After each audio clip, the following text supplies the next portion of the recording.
nationalparks.org/foundation. Any disease or condition. KHD1 Sacramento, KYMX HD3 Sacramento. From the Power Business Technology Toshiba Studios. This is Sactown Sports 1140.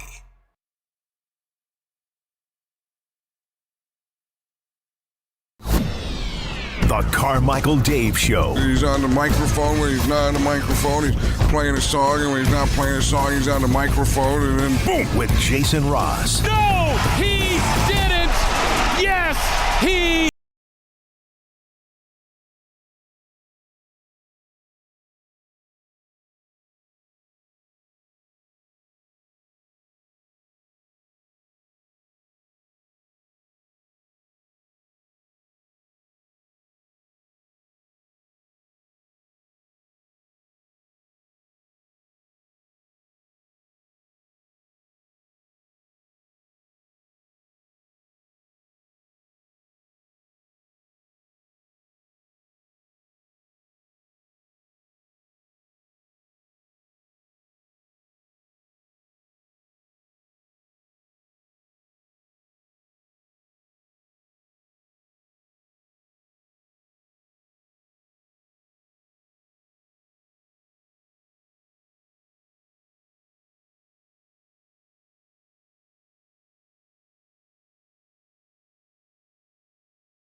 You were what your animal is?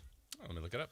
Okay, why don't you look it up? I was, I got to be honest. Let's see. I don't even know what all. I know there's like a rat and a monkey. Let's see, Chinese. There's a dragon. See, that to me. That's pretty cool. Is kind of overpowered. One. That's the best one. Like for real. Let's see here. We got rat, ox. I feel like rat's the worst. Rat, ox, tiger, rabbit, dragon, snake. Not great. Horse, goat, monkey, rooster, dog, pig. What did you say is the worst? I feel like it's rat, snake, pig. Well, I mean, you're the rat. Those are the worst? I'm snake. You're the snake? Yeah. I mean, well, it isn't just the connotation like, he's a rat. Or I guess. That guy's a snake. Or, he's a pig. Right? Nobody's ever like, he's a dragon. Like, oh man, that dude's a dragon. Double dragon. I'm very so rat, snake. Yeah. I'm very ambivalent. I feel like mine is in the middle or towards the. I think I'm in the lower third. I'm a rabbit. Rabbits are. That's pretty cute. cool. Yeah. Is it? I think you get the best one. Maybe Anthony. Of the three, It's you, Anthony, me, or Anthony, you, me, but I'm last. Well, let me ask you this: if you were going to work at a new job and somebody was warning you about a colleague, let's say for example, or it was a social circle and they were trying to warn you about somebody, and they said, "Yeah, dude, be careful around that guy. He's a rat," or "Hey, be careful around that guy. He's a snake." I feel like snake is worse. Is that just me? I think socially snake is worse. Right? In that context. Like not that rat. But if somebody said, "Hey, watch out for him. He's a rabbit," I'd be like, "What does that mean?" Yeah, exactly. He's got a tail and he's kind of cute with big ears. Yeah, that's fast. At least you guys are like look, there's negative connotations to rat and snake. Kind of badass though.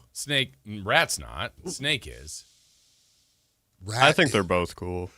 Rats? Let me say this. Secret in M. Yeah. Fievel Goes West. Ratatouille. Ratatouille. It's not Mouseatouille. Yeah, right.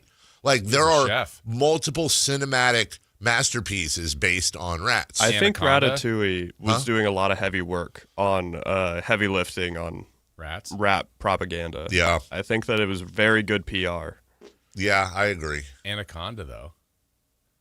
But was Anaconda the hero? Well, did you see the new one? No, I need to. The one with Paul Rudd? Yeah. Exactly. Yeah, I need to see Snake that. Plissken. Escape from New York, Kurt Russell. Oh. Yeah. which wasn't. Am I right on this? I feel like I am. Wasn't Snake Plissken the muse for all the Metal Gear games? Yeah. Okay. I have a Metal Gear tattoo. Do you really? I do. Are they? I played one Metal. I'm not gonna spend a lot of time on this, Jason. No idea what you guys are talking about. I played one Metal Gear game on like PlayStation 2 or 1 or something, and it's basically like a super stealth game, right? Yeah. I haven't played any of the new ones since like PlayStation 2, but I read the reviews and they're like, these are some of the biggest video game masterpieces of all time. Do you? Well, you have a tattoo. Well, they're like my favorite thing. Okay. Yeah. All right. Yeah. Rabbit in oh my gosh. Fatal Attraction? Oh, the burning the bunny or boiling the bunny. Wasn't there a book called Watership Down? Yes. Yeah, that had rabbits. Breed like rabbits. I only have 2 kids though. Roger. Ooh, who framed him? It was what's his face? Eddie Rabbit. Eddie Rabbit. He loves a rainy night. I love a rainy night. Such a beautiful sight. Such a beautiful sight. But it's not like, oh, you dirty rabbit. Like what? I feel like Tricks yeah. for kids. Again, pretty much every Bunny's pretty cool. There's one I've had. We had a couple rounds of bunnies growing up as pets, right? My sister and I each got a rabbit for Christmas and had those for a few years. We had rabbits. Huh? We had rabbits. Yeah. I've always had kind of a I feel like this is an unpopular take, but this is very true. I've always felt like rabbits on the down low could be like super scary. I could see that. Those eyes. Incredibly soft. If you get them and you pet them, they're great. But like, other than that, I don't know. I want to say there was a movie. It could have been 60s or 70s that I saw. It was like one of them, like Whitey Gleason, Tom Labrie Night Comfort. It was I think it was called Night of the Lepus. This could be. That's a good name. I think I'm right here, but this is pulling from the colon here. Huh. And it was like, I want to say it was like these rabbit bunny whatevers, and they were just freaking scary looking. Night of the Lepus, dude. Wow. Look, let me see. Let me get a poster here. Oh, look at that. This is Night of the Lepus 2, Banicula's Revenge. So does that top rabbit that you only see the lips? Is that lipstick? Or it does. blood? Doesn't it look like lipstick? But I think it's supposed to be blood. Okay. Yeah. See, I feel these are like. Look at there's a bunch of holding like a town meeting or what? Yeah, they're having a rabbit town meeting, and this is a coffee. Like there's a cup of coffee, and they're sitting at a coffee table to kind of get. These are giant. I was gonna say they are way bigger than the restaurant. I think honestly, Little Rabbit. They have that thought. The thing I asked Vivek that one time: would you rather fight one horse-sized duck or 100 duck-sized horses or something? Right? Like, I feel like if you were gonna fight. If you had to fight a horse-sized rabbit, that's low-key not great. Yeah. Not great. But as regular size, you see a rat, you see a rabbit, you see a snake. Oh, rabbit. I'm most afraid of the snake. All day long. And you know what's funny? What about the rat, though? The rat's just going to go away. I don't like them. But what's weird is I had a rat growing up. I had a rat. I think I had 2. I had one, we called it Pack Rat. That was his name. It was a little black and white rat. And, man, it would crawl all over me and, this and that, whatever. Like, it was cool. Honestly, that rat was a really good pet. I'm not going to lie. It wasn't like a dog, but it was just a little chill pet that would, like, chill on my chest and hang out. And I know it sounds weird, but for people out there who've had a rat, it was a really cool pet. You had a little bottle, the water bottle that you lick out of. Like the rabbits. Yeah. It's the same type of cage and stuff. But people that, like, which is not me, that own snakes, nope. Would vouch for them. I'm just not, I don't know that I'm afraid. I don't like them.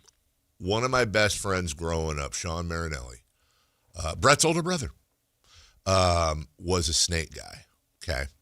And I maintain this. I also had a friend, Larry, who was a snake guy. That's made up. You No, man. Larry Stovall lived Larry at the snake guy. lived at the end of always at the end of the Stanley or Grant with his grandma growing up. I don't know what happened to his parents. Grandma didn't even know about the snake. He was a cool, like my guy Chris, whose dad was always gone. So Larry lived with his grandma. I never knew what happened to his parents. But no, I never asked. Yeah, probably. And the one thing I know, the thing about Larry that I will always remember, I haven't talked to Larry in forever, but we're Facebook friends. This dude could nail Slash's final guitar solo for November Rain, which is my favorite guitar solo. He was an incredibly gifted, super long blonde hair, super quiet and chill, nice, very nice Lawrence? guy. Larry Stovall. And he was such a gifted guitarist, but also a snake guy. And he had an iguana, a reptile guy. Yeah, I did. Now, I say that because I grew up with two people that I have a lot of love for that were reptile people. But reptile people are also a very unique class of person as well. For example, I say this with confidence. If you put 100 people in a room and you gave me 10 minutes with each one, and let's say you told me out of that 100, 10 of them were reptile owners, I think with a few well-placed questions, I could have an 80% success rate. Okay. They're it's a certain type of folk, and that's who they are. Yep. They're into, usually they're gonna smoke weed, they're gonna have black lights, they're gonna have, and they're not gonna do what normal people do, at least I've heard, where they just load up their bong. They're gonna have one of those grinders, and then their bong's gonna be in the shape of the devil, and they're gonna listen to Sepultura, and everything's gonna be blacklit, and then when they want to chill out, they're gonna listen to Massive Attack and Mr. Bungle, and have a streak of something in their hair, and again, nothing wrong with any of that. It's just, you can tell they're snake people. Okay. Not a snake person. Mikey Moore was Remember the former King? Yeah. Big time snake guy. Really? Yeah. Never knew like that. Big snakes. Really? Yeah. Like the kind that, like, if you saw him and he's big, he was what, a 7-foot center, 6'10", like around his neck, and it's like, oh my gosh, it's one of those 6-foot snakes or something. I don't think I could. Where you feed it, maybe a rabbit. Yeah, that's not a rat. See, that's the thing. Excuse me. Larry used to get feeder mice for his snake. It was a big, like a boa or something. I don't know. It was something that it was something that wasn't venomous, but like could wrap around you. I think it was a boa. And so one time he's like, "Hey man," and again, snake people, like legit excitement. Like, "Hey, I got my it's feeding time. You want to see me? You want to see me feed?" I don't remember what the snake's name was, but it was something like Bill. It was a person, or Garth. It was a person's name. I'll have to ask him. And oh, stupid idiot me! I'm like, "Oh wow, yeah, this would be cool." I'm getting chills. I'm going, this has got to be 30 years ago. He's got this bag of mice, and then he puts them in their little mouse cage, and then the idea is you grab one out of the mouse cage and you put it in and the snake just wraps it up, and then I didn't even stay for the part where it eats the mouse. Well, don't they just swallow it? Yeah, they open their jaw and right, but you got to squeeze it out first. And I heard like one little squeak. And I was like, I'm good. I don't even know why I followed you in here. That squeak was huge. Yeah, serious. That was my conscience. Now look, I get it, and I can hear the voices of certain folk out there.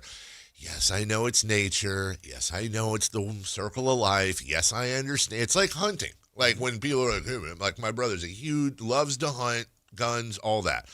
I could never shoot a deer. Couldn't do it. Can't do it. Do I realize that it's necessary? Do I realize that hunters are some of our greatest outdoorsmen? Do I realize that I'm educated on the need and I'm not telling. It's not for everybody. It's not for everybody. Yeah. I'm not saying these are bad. I'm not one of those hunters are bad. I would have been a horrible. You know what? Honestly, I would have been a terrible caveman. Yeah, survival of the fittest. I'm out. I would. He didn't make it very long. Yeah, didn't. Or, and I don't know if caveman culture would have allowed this. It's really important to have good culture. I would have been like, here's where I would have been a good caveman. Basically, if they had let me take the traditional caveman female role around the cave, I could, like, hey, go get the woolly mammoth and bring it back and clean it. I'll prepare it. I'll prep it. Yeah. I'll prep it. I'll be good at it. I'll cook a good caveman meal. Here you go. I'll even do well, did they even have dishes? Yeah. A clay plate and a bone fork? I would have tanked as a caveman for better culture later. For a higher pick. It works. It's proven. Yeah. Oklahoma City did it. Yeah, I not into that, dude. Yeah. Some people are. God bless them.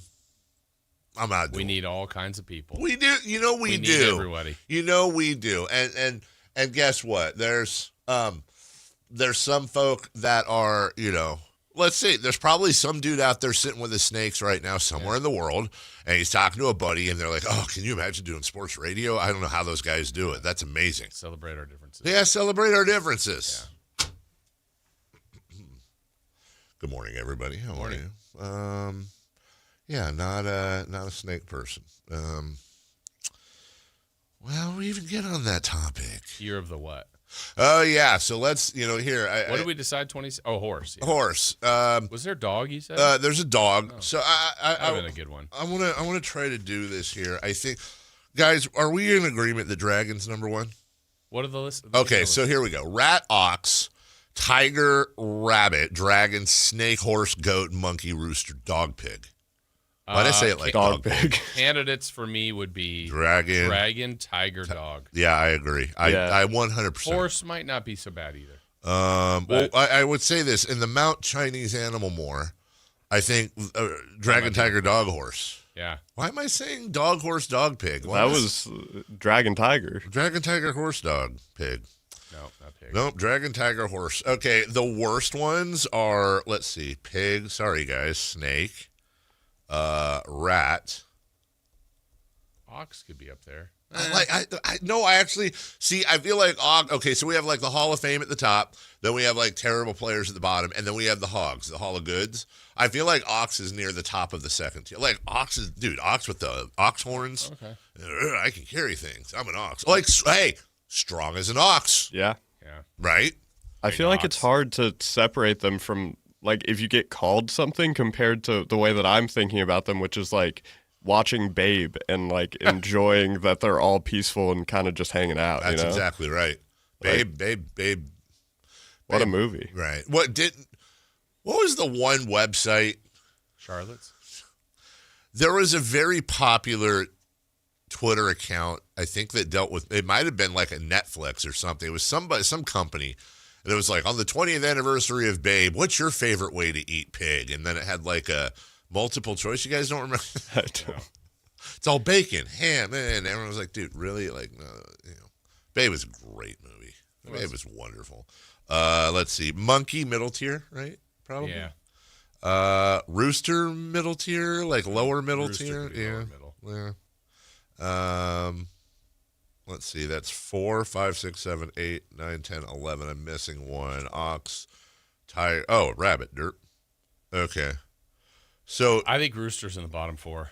You do? Yeah, I think that one's low for me too. But when we put Rooster at the top of the bottom, like Rooster's not worse than pig, snake, or rat, It's is in it? that group. I know, I'm with you. Top 4, middle 4, and a bottom 4. So of the bottom 4, is Rooster the best of those 4 to you, or is it Rooster pig? what? Rooster, pig, snake, rat. I like pigs. Yeah, pig would be higher than rooster for me. So pig, rooster, probably rat, snake. There I go again, right? Rat. Huh? Rat, snake, You think snake, which is worse, rat or snake? Rat. You think rat's worse than snake? I don't know. To the internet? Yeah, to the internet. Which is worse? You know what? I can tell you right now, snake's going to win as being better than rat because people be, snake's win. Wait, win? I think more people will dislike rat than snake. Yeah. So how are you phrasing it? Which is worse, snake, rat? Okay. Yeah, That's it? Snake No rat. context? No content. I like that. No content. Sources are saying. I had a Sacramento Kings. more on this later, but I had for those of you who missed yesterday's show, I did what is now apparently I was reminded almost this is about a yearly thing I do, where I make fun of our sports internet culture, especially our aggregators. And I put out like 6 tweets yesterday, all in a row on the show. Best time of the year. Best time of the year, draft time. And they were all just the dumbest things. They were all very true. I know them all to be true. I know them all to be objectively absolutely true. Are they your truth or the truth? No, they're the truth. Okay. Like there's nothing I said that I'm very confident that there's nothing I said that Scott Perry or the front office would be like, oh no, that's false. Yeah. To give you an example, Mikael Brown, according to team sources, is absolutely in play at number 7 for the Kings. They're very much looking forward to sitting down and getting to know him. He's in play. I know for a fact that when we talked to Scott not that long ago, it was like his favorite part of the process, arguably, is the actual interview, sitting down, like we said yesterday, talking to these guys, getting to know them. You know, how do you feel about basketball? Is it a job? Is it a lifestyle? Is this? You know, he said there's only so much you can get from scouting and film and all that. It's nice to sit down and get a feel for these guys. Not that it's the end all be all, but it's a part of the process of drafting someone. You want to know about them, their background, their likes, dislikes, turn-ons, turns-offs, you know, that whole thing. So anyways, that's true. Checking in with the Kings front office, I'm told there are more than a few scenarios in which they do not take Darius Acuff Jr., even if available. Well, of course there are. What if Caleb Wilson falls? What if Darren Peterson or A.J. DeMonte? Well, I don't know, but I guarantee you there's many scenarios where they do take him at number 7. Well, 10,000 views later and multiple retweets. And which one was here we go. You know, weirdly enough, the second most tweeted tweet I put out yesterday was 24,000 views. According to team sources, the Kings would be ecstatic if either Cam Boozer or Caleb Wilson fell to number 7 and likely wouldn't hesitate to snatch either one up. Again, really? Are you sure? If a top 3 guy or top 4 guy fell to number 7, they wouldn't. Yeah, that again, breaking news, Dave.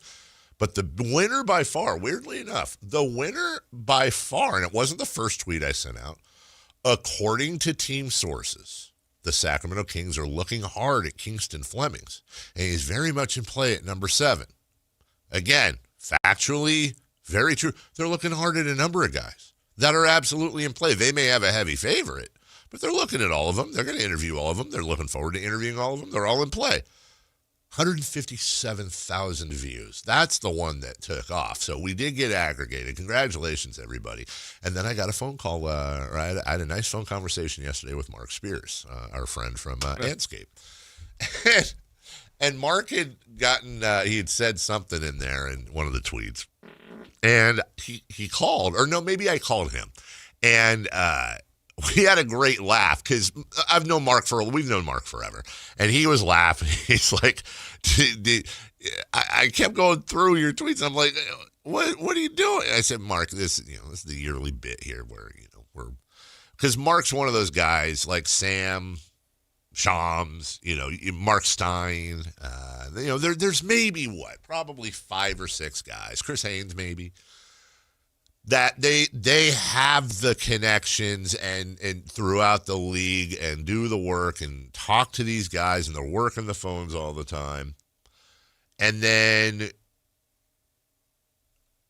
I saw this yesterday. I'm not going to call out. I probably should, to be honest. I'm not going to call out the guy. It's somebody who's been on the station before, not with us. Shams Charania tweeted Joe Mazzulla, Coach of the Year, right? And then somebody actually tweeted a screenshot, and it was 4 different tweets by this guy, including yesterday. Shams would tweet like an award or something, or this, or a trip within 1 minute. It was like literally all of them were 1 minute later. League sources tell me that Joe Mazzulla has won. Your league source is Shams Charania's tweet, and right. That's just, it's not illegal, but it's just dirty. So anyways, we had a nice talk about that, and he gave me He gave me a nice tidbit to share. And then I think we'll have Mark on just before the draft. We talked about that. Come visit with us. And, of course, Sam will be on with us tomorrow at 8 a.m. for his weekly segment. All right, we'll take a break. We got a lot to talk about today. It was a good warm-up. A lot to talk about today, including, hey, boy, was I wrong. I thought the Spurs were going to take last night. They did not, although it did look like it for a second, but close don't count. The Thunder take a 3-2 lead. We'll talk about that. Joe Mazzulla is Coach of the Year. We will speak on that. And Becky Hammond's comments on Jalen Brunson resurfaced. I have some thoughts on that, but also historical context as well. We got a lot to get to, and we're so happy, really, honestly. We're so happy you're all with us. We'll sit back, all of you, relax on the number one rated Nielsen-rated sports show in the whole darned city. It's Carmichael Dave, Jason Ross, right here on Sactown Sports. The top young talent in the NBA is headed to Sacramento this summer for the 8th annual California Classic presented by Ticketmaster. The Kings will host the Milwaukee Bucks, Brooklyn Nets, and Golden State Warriors in a preseason showcase that's sure to bring more fireworks to your 4th of July weekend. 3-day general admission passes for July 4th, 5th, and 6th are available now. Visit kings.com/California Classic for details. Your exclusive home for Kings basketball. Sactown Sports 1140.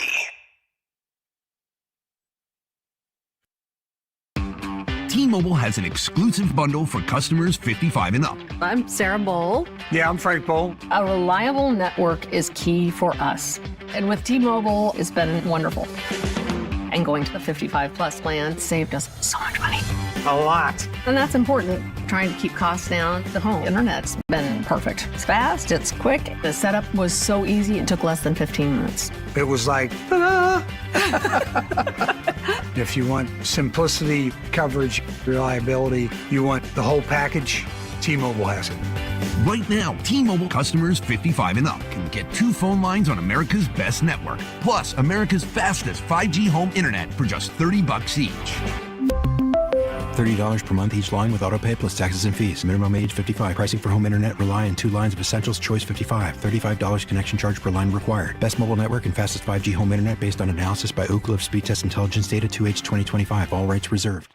May is here, and so is your excuse to hit the ballpark. The green and gold are bringing the energy all month long with fan-favorite bobbleheads, can't miss post-game fireworks, and a ballpark atmosphere you don't want to miss. Turn up for Sacramento Saturdays and bring the whole crew out for Stompin' Sundays, packed with kid-friendly fun, giveaways, and the opportunity for kids 14 and under to run the bases after the game. Enjoy big swings and bigger moments all May long in West Sacramento. Lock in your seats now at athletics.com/tickets.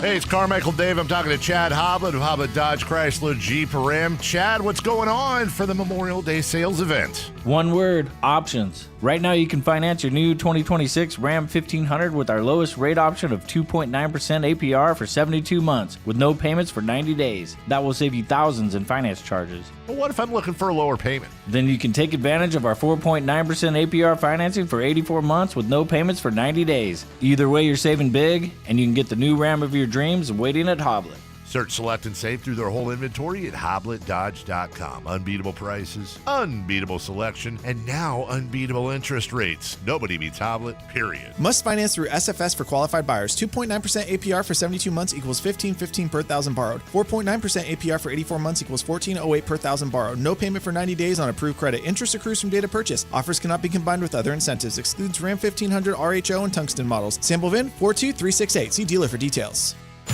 This is Sactown Sports 1140. Hey, it's Carmichael Dave. What's up? It's Matt George. What's good? It's Alan Stiles. With the most trusted voices in the community. This is Jason Ross. Hey, it's Kayla Anderson. It's Whitey Gleason. Ready to help promote your business, both as partners and customers. All you have to do is ask. Pick up the phone, dial pound 250 and say, grow my business to get connected with a team member today. That's pound 250 and say, grow my business. Our team will review your product, quickly pair you with a perfect endorser, and create video and audio samples details, all at no cost or obligation to you. With the most live and local on-air lineup, a dynamic content-driven website, and a state-of-the-art mobile app, Sactown Sports 1140 is tailor-made to help you connect with a sports audience in Sacramento. So why wait? Dial pound 250 today. Say grow my business and let us help take you to the next level.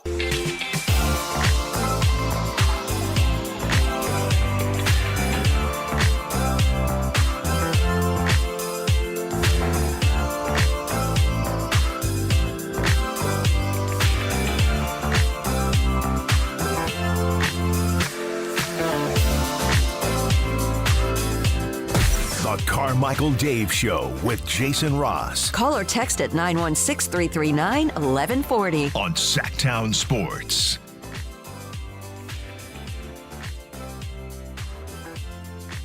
Yo. Did I see an Uncle Roger reference in the chat? Hello, everybody. Hello, everybody. 916-339-1140 is your text line. 1-800-920-1140 is your phone line. Snakes eat rats. People shouting out Master Splinter from Teenage Mutant Ninja Turtles is a good rat. Domantas Sabonis is an ox. And then shout out to Rooster Cockburn. Wasn't he a baseball player? Yeah. Checking in, which is worse, is our big topic today. Snake or rat. Well, ladies and gentlemen, snake and rat are literally right now at 50-50. People are divided on snake versus rat. Well, some people call De'Aaron Fox a snake here. I've heard it. Well, I don't know if I've heard it. I know I've read it a bunch of times. Saying it so. I don't know if I've actually heard it. But last night, Jason, not a great night for De'Aaron, but also not a great night for the tall guy. No, Wemby. No, not at all. That was rough acting for him. Let me bring up the box score as ESPN, as Oklahoma City, as I was typing in ESPN. See what that happened. 127-114. Close enough. I mean, you felt like there was a chance for a while. There was a chance for the Spurs, but also like the Thunder. It was almost like when the guy with the long arms has his hand on the forehead of the dude who's taking swings and missing. Yeah, just kind of fighting him back. But not a great night for those two folk as they combined. Fox and Wembanyama combined to go 8 of 30 for 29 combined points. Fox did have 8 assists. Wemby did have 3 blocks and a couple of steals. But when you got Fox scoring 9, Vassell 6, and really, I know 20 points is it is an off night, especially on 4 of 15 shooting. Really, Keldon Johnson. Coming off the bench, 15 points in 20 minutes, kept him in the game. Champagny, and he started out absolutely. What did he have? Was it 15 in the first quarter? Super early, yeah. Something. Once again, it does seem, as Alex Caruso goes, weirdly enough, this team goes 5 of 10, 4 of 8 from beyond the arc for 22 points off the bench, and of course, plays fantastic defense, 3 steals. You had to have Jalen Williams replaced in there. Jared McCain of Sacramento gets a start, and that it's hard not to be happy for him. Of course, being a Sacramento kid, 20 points, and the box score doesn't do it justice. He was 7 of 19 and 3 of 9 from beyond the arc, but he started terribly, and then in the second half, fourth quarter especially, it was just clutch shot after clutch shot after clutch shot, Shea Gilgeous with 32 points on set. The Thunder were able to win and win handily, and now they have a chance to close this out going to San Antonio. Here's how it started. SGA, the MVP. Caruso straight away, 2 to shoot. Back to Shea open, angle right three-pointer on the way. Ching a Thunder money ball, tie game at 27. Well done by Caruso and SGA collaborating there. Victor Wembanyama with an alley-oop early. Fox gets it to Wembanyama. Victor moves to Johnson. Up fake. Johnson attacking. Lobs it to Wembanyama. Slams it down. Second half, we told you Alex Caruso was great beyond the arc. Caruso lobs an angle right three-pointer on a kick-out by, say, Ching Thunder Moneyball. Thunder by 11. A lot of Ching Thunder Moneyballs, including Sacramento's Jared McCain, as we said, late in the fourth. Wallace the rebound to McCain open. His angle right three-pointer is up and in. Cha-ching it under money ball. J-Mac with a stroke. It shows he got 17, plays the crowd. Here's how it would end. Both free throws good. And the Thunder win Game 5, 127-114 over the Spurs. Their second double-digit win of the series, and they are a win away from having another shot at an NBA championship. There's the MVP on a terrible start for him. Play as a group match the magnitude of this game. Tesora. Shea, how did your play as a group match the magnitude of this game? We just played to who we were tonight. I might have had the worst start to a basketball game in my career, but the group held it down, kept us in the game. Somehow we still won the first quarter, but that's just a testament to the guys in the locker room. I've been saying it all year. We're a group of 1 through 15. And, we wouldn't be this deep in the season without the guys, everybody on the team, and it just showed again tonight.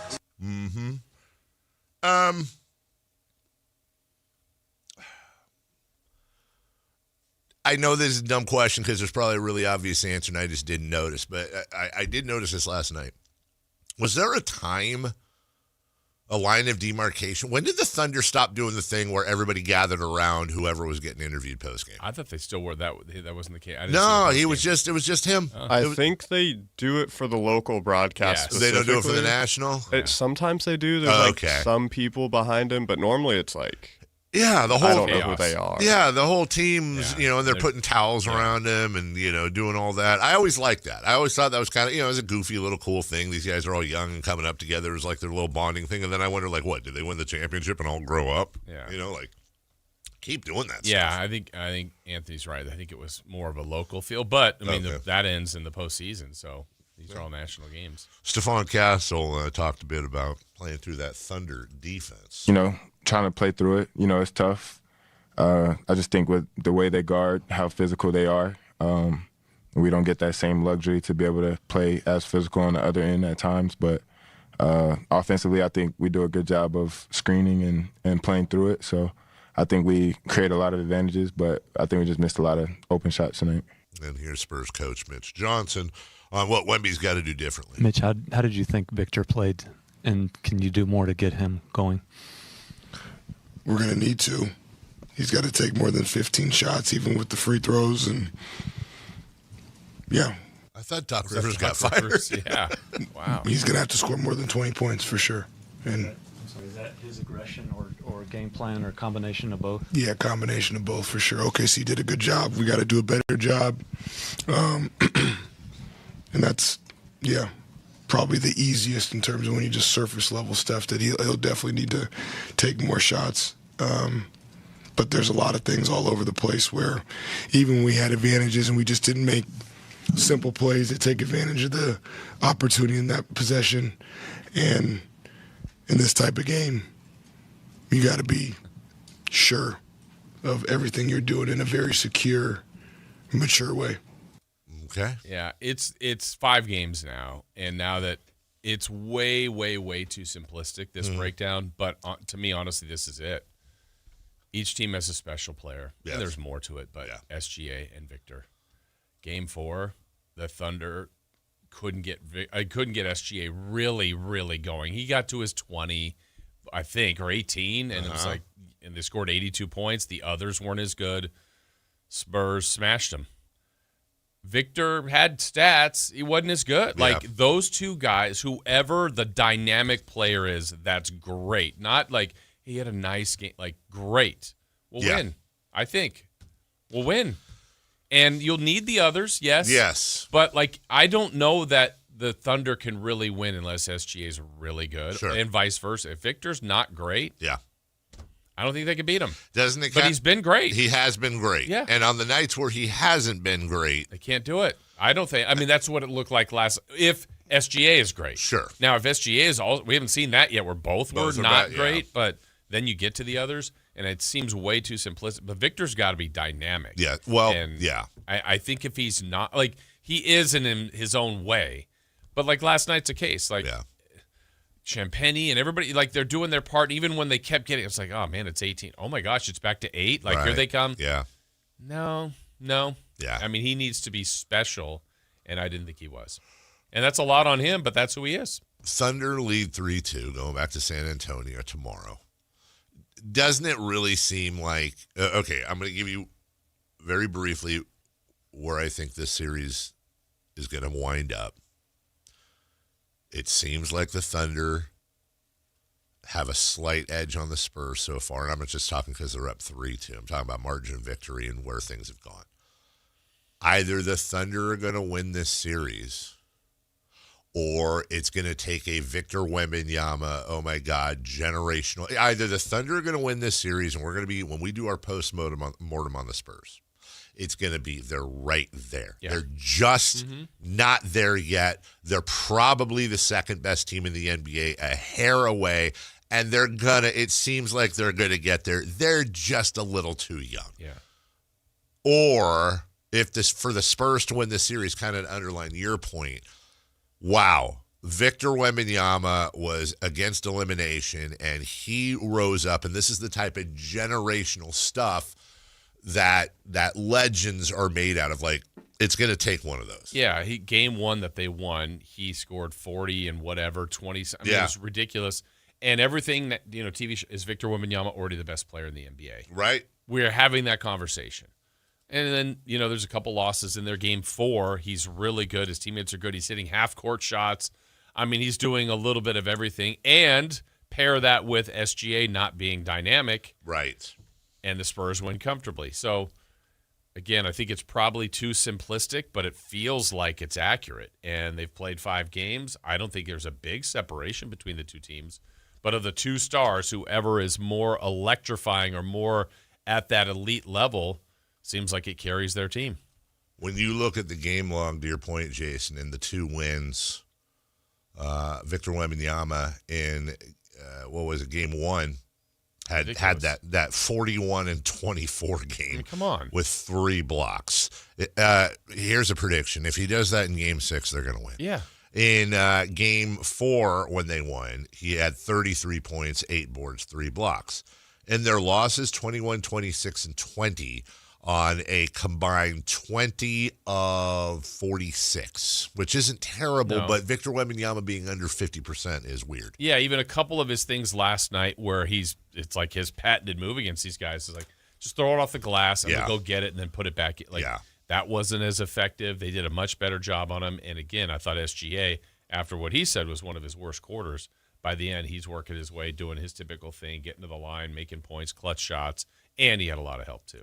We'll check around the NBA next, including the Coach of the Year. A little surprise here, I got to be honest with you. A little bit of a surprise. I don't know that I hate it. We'll talk about it next. The top young talent in the NBA is headed to Sacramento this summer for the 8th annual California Classic presented by Ticketmaster. The Kings will host the Milwaukee Bucks, Brooklyn Nets, and Golden State Warriors in a preseason showcase that's sure to bring more fireworks to your 4th of July weekend. 3-day general admission passes for July 4th, 5th, and 6th are available now. Visit kings.com/California Classic for details. Your exclusive home for Kings basketball. Sactown Sports 1140.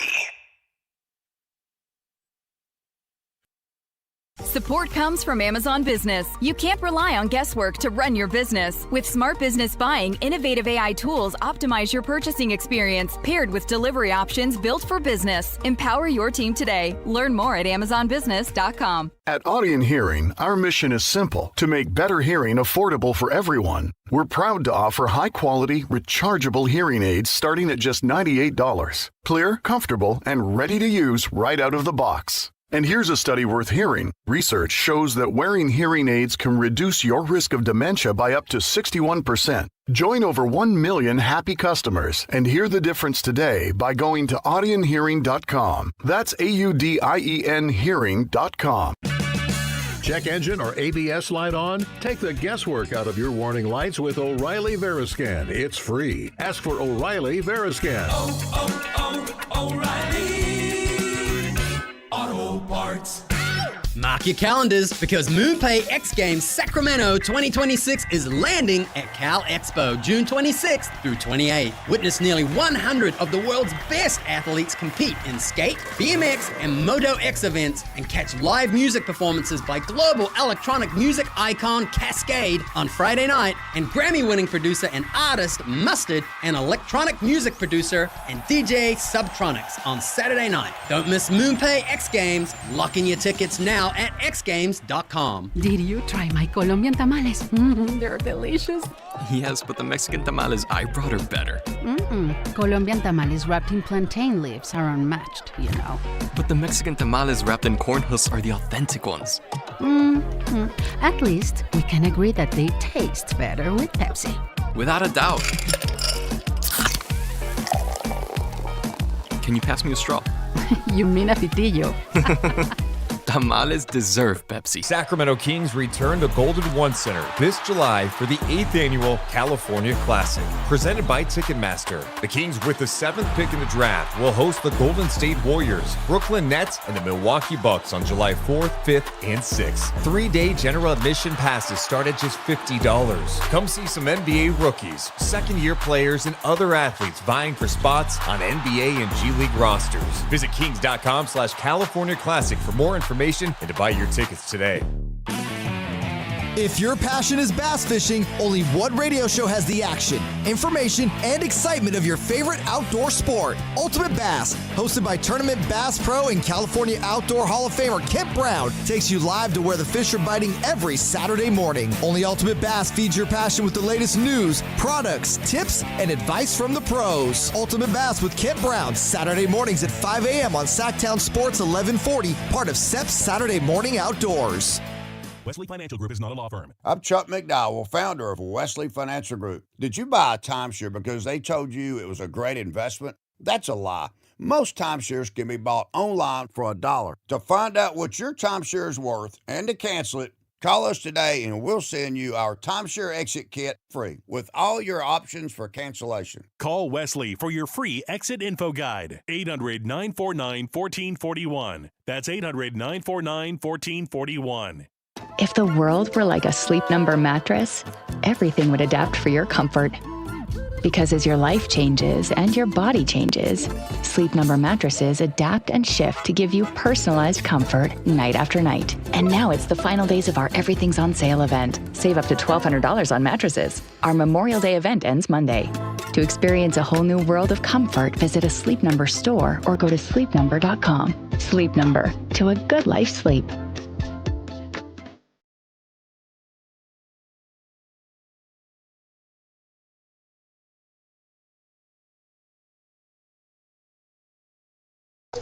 Waking you up with the best in local sports. They just make it interesting, you know? It's the Carmichael Dave Show with Jason Ross on Sactown Sports.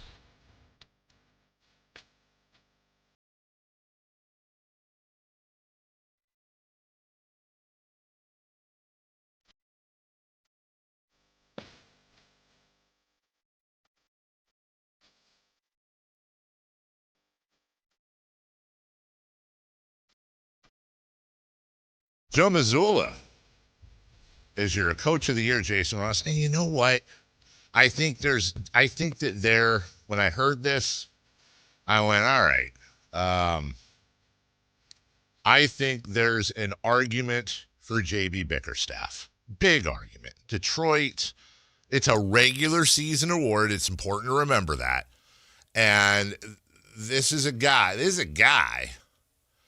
that took Detroit, who was, the dregs of the league a couple of years ago, and they became a 60-win team this year, and they weren't terrible last year, but that's a 16-game improvement and good for them. I think there's a great case for Mitch Johnson. I mean, you want to talk about if it's just on pure jump, right?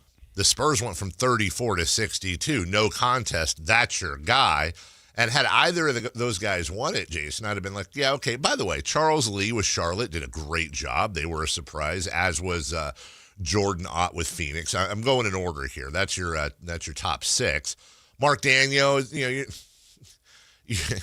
you're never gonna you're very rarely, if ever, going to win it when you're the defending champion. But there is something to be said about the fact that you're everybody's Super Bowl every game. They're playing the defending champions. They're all up for you, and they still managed to be a 60-plus win team and had the best record in the NBA.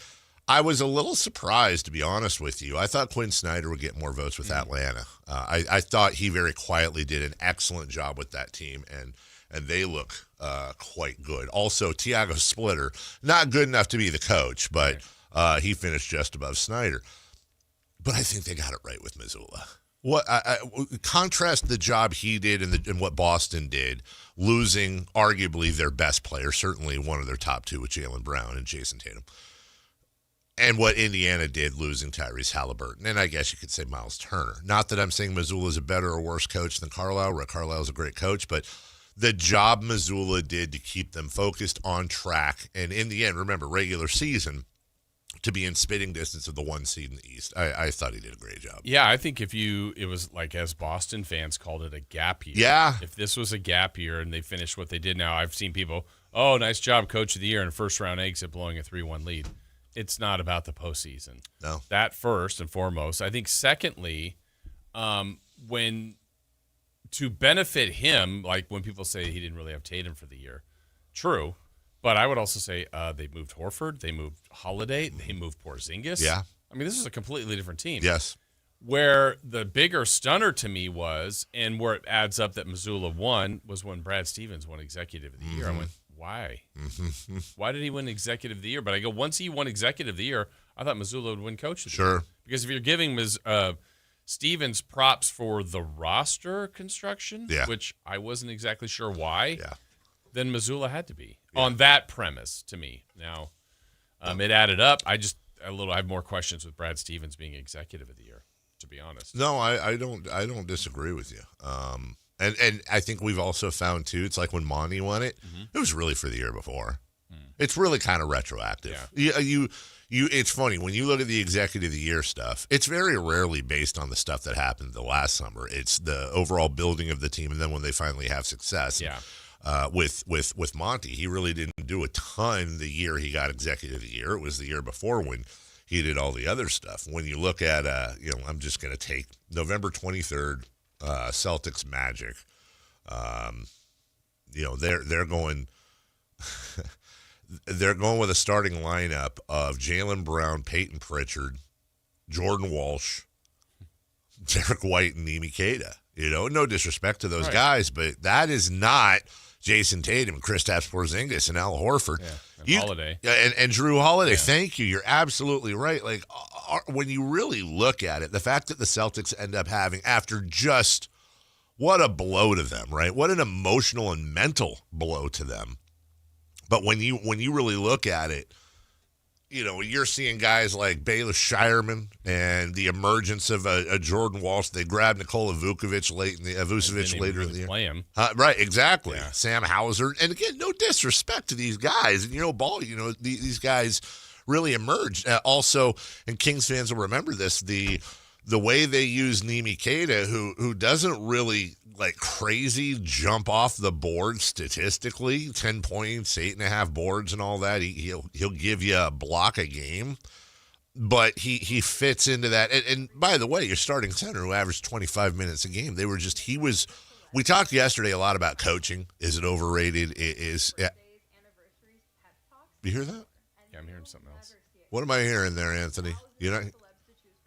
Oh, wait, hold on. I think it's your computer. You're right. That was weird. That was weird. I heard it up. too. And I'm all the way potted up, and it was very, very quiet. Anyway, sorry about that. I feel like, bless you, I feel like Joe Mazzulla is a coach that he was arguably their second most influential player this season, obviously behind Jaylen Brown. I think they got it right, and congratulations to him. He's a strange dude. That's man. why I think they voted him. Yeah. They would just want to hear his speech after or whatever. How would he react? And when I say he's a strange dude, too, I want to be very clear. I like Joe Mazzulla. I do. I really like. He's just different. He's different, and there's nothing wrong with that. Did you come away feeling? Did anyone get robbed? I mean, you made the case. Like, easily, I wouldn't have been upset if Bickerstaff won or Mitch Johnson. I think those were the two best candidates to. And then it gets to a point where, like, what does Dagnall have to do now? I know he won it last year, but, like, oh, well, they've got a great roster. They do, but they still won a bunch of games and the most games. And to be honest with you, he'd have to do something like that where SGA's out the year. Yeah. I feel like that's what it would take. Before we go to break. Feel it to the plate, the pitch. Swing on, hit a ton to left center field. Line drive, and it hits off the middle of the wall. Jazz scores. Grisham to third. Walking into second with an RBI double, Aaron Judge. I don't know where to put that. Right there. That was just something for you. Thank you. We had Lots like a of minute runs, left. lots of hits. Yeah. Scored a bunch. Yeah, my goodness gracious. Those Yankees. I think, or 11. It was 10-1 there. 15-1, Jason, on just 24 hits. Just 24 hits for the Yankees in Kansas City. Unfortunately, as we'll talk about at 7:43, not exactly that offense for the A's last night. By the way, were you there? Nope. Okay. Hey, you know what? Got to bring up the good and the bad. Yeah. Does Dave know that we only wear pink on Wednesdays, and that you can't sit at the lunch table if we don't wear a pink on that day? That's you're covered. That's a Mean Girls reference. Yeah, it is exactly. Thank you. Shout out Mean Girls. We'll take a break. When we come back, top of the hour, Jason. Pretty quick hour. It's gone by. Three for madness. By the way, as we go to break, sorry, I've been meaning to ask you this just real quick. So I'm in a tank top with a shirt underneath it. You're wearing a hoodie.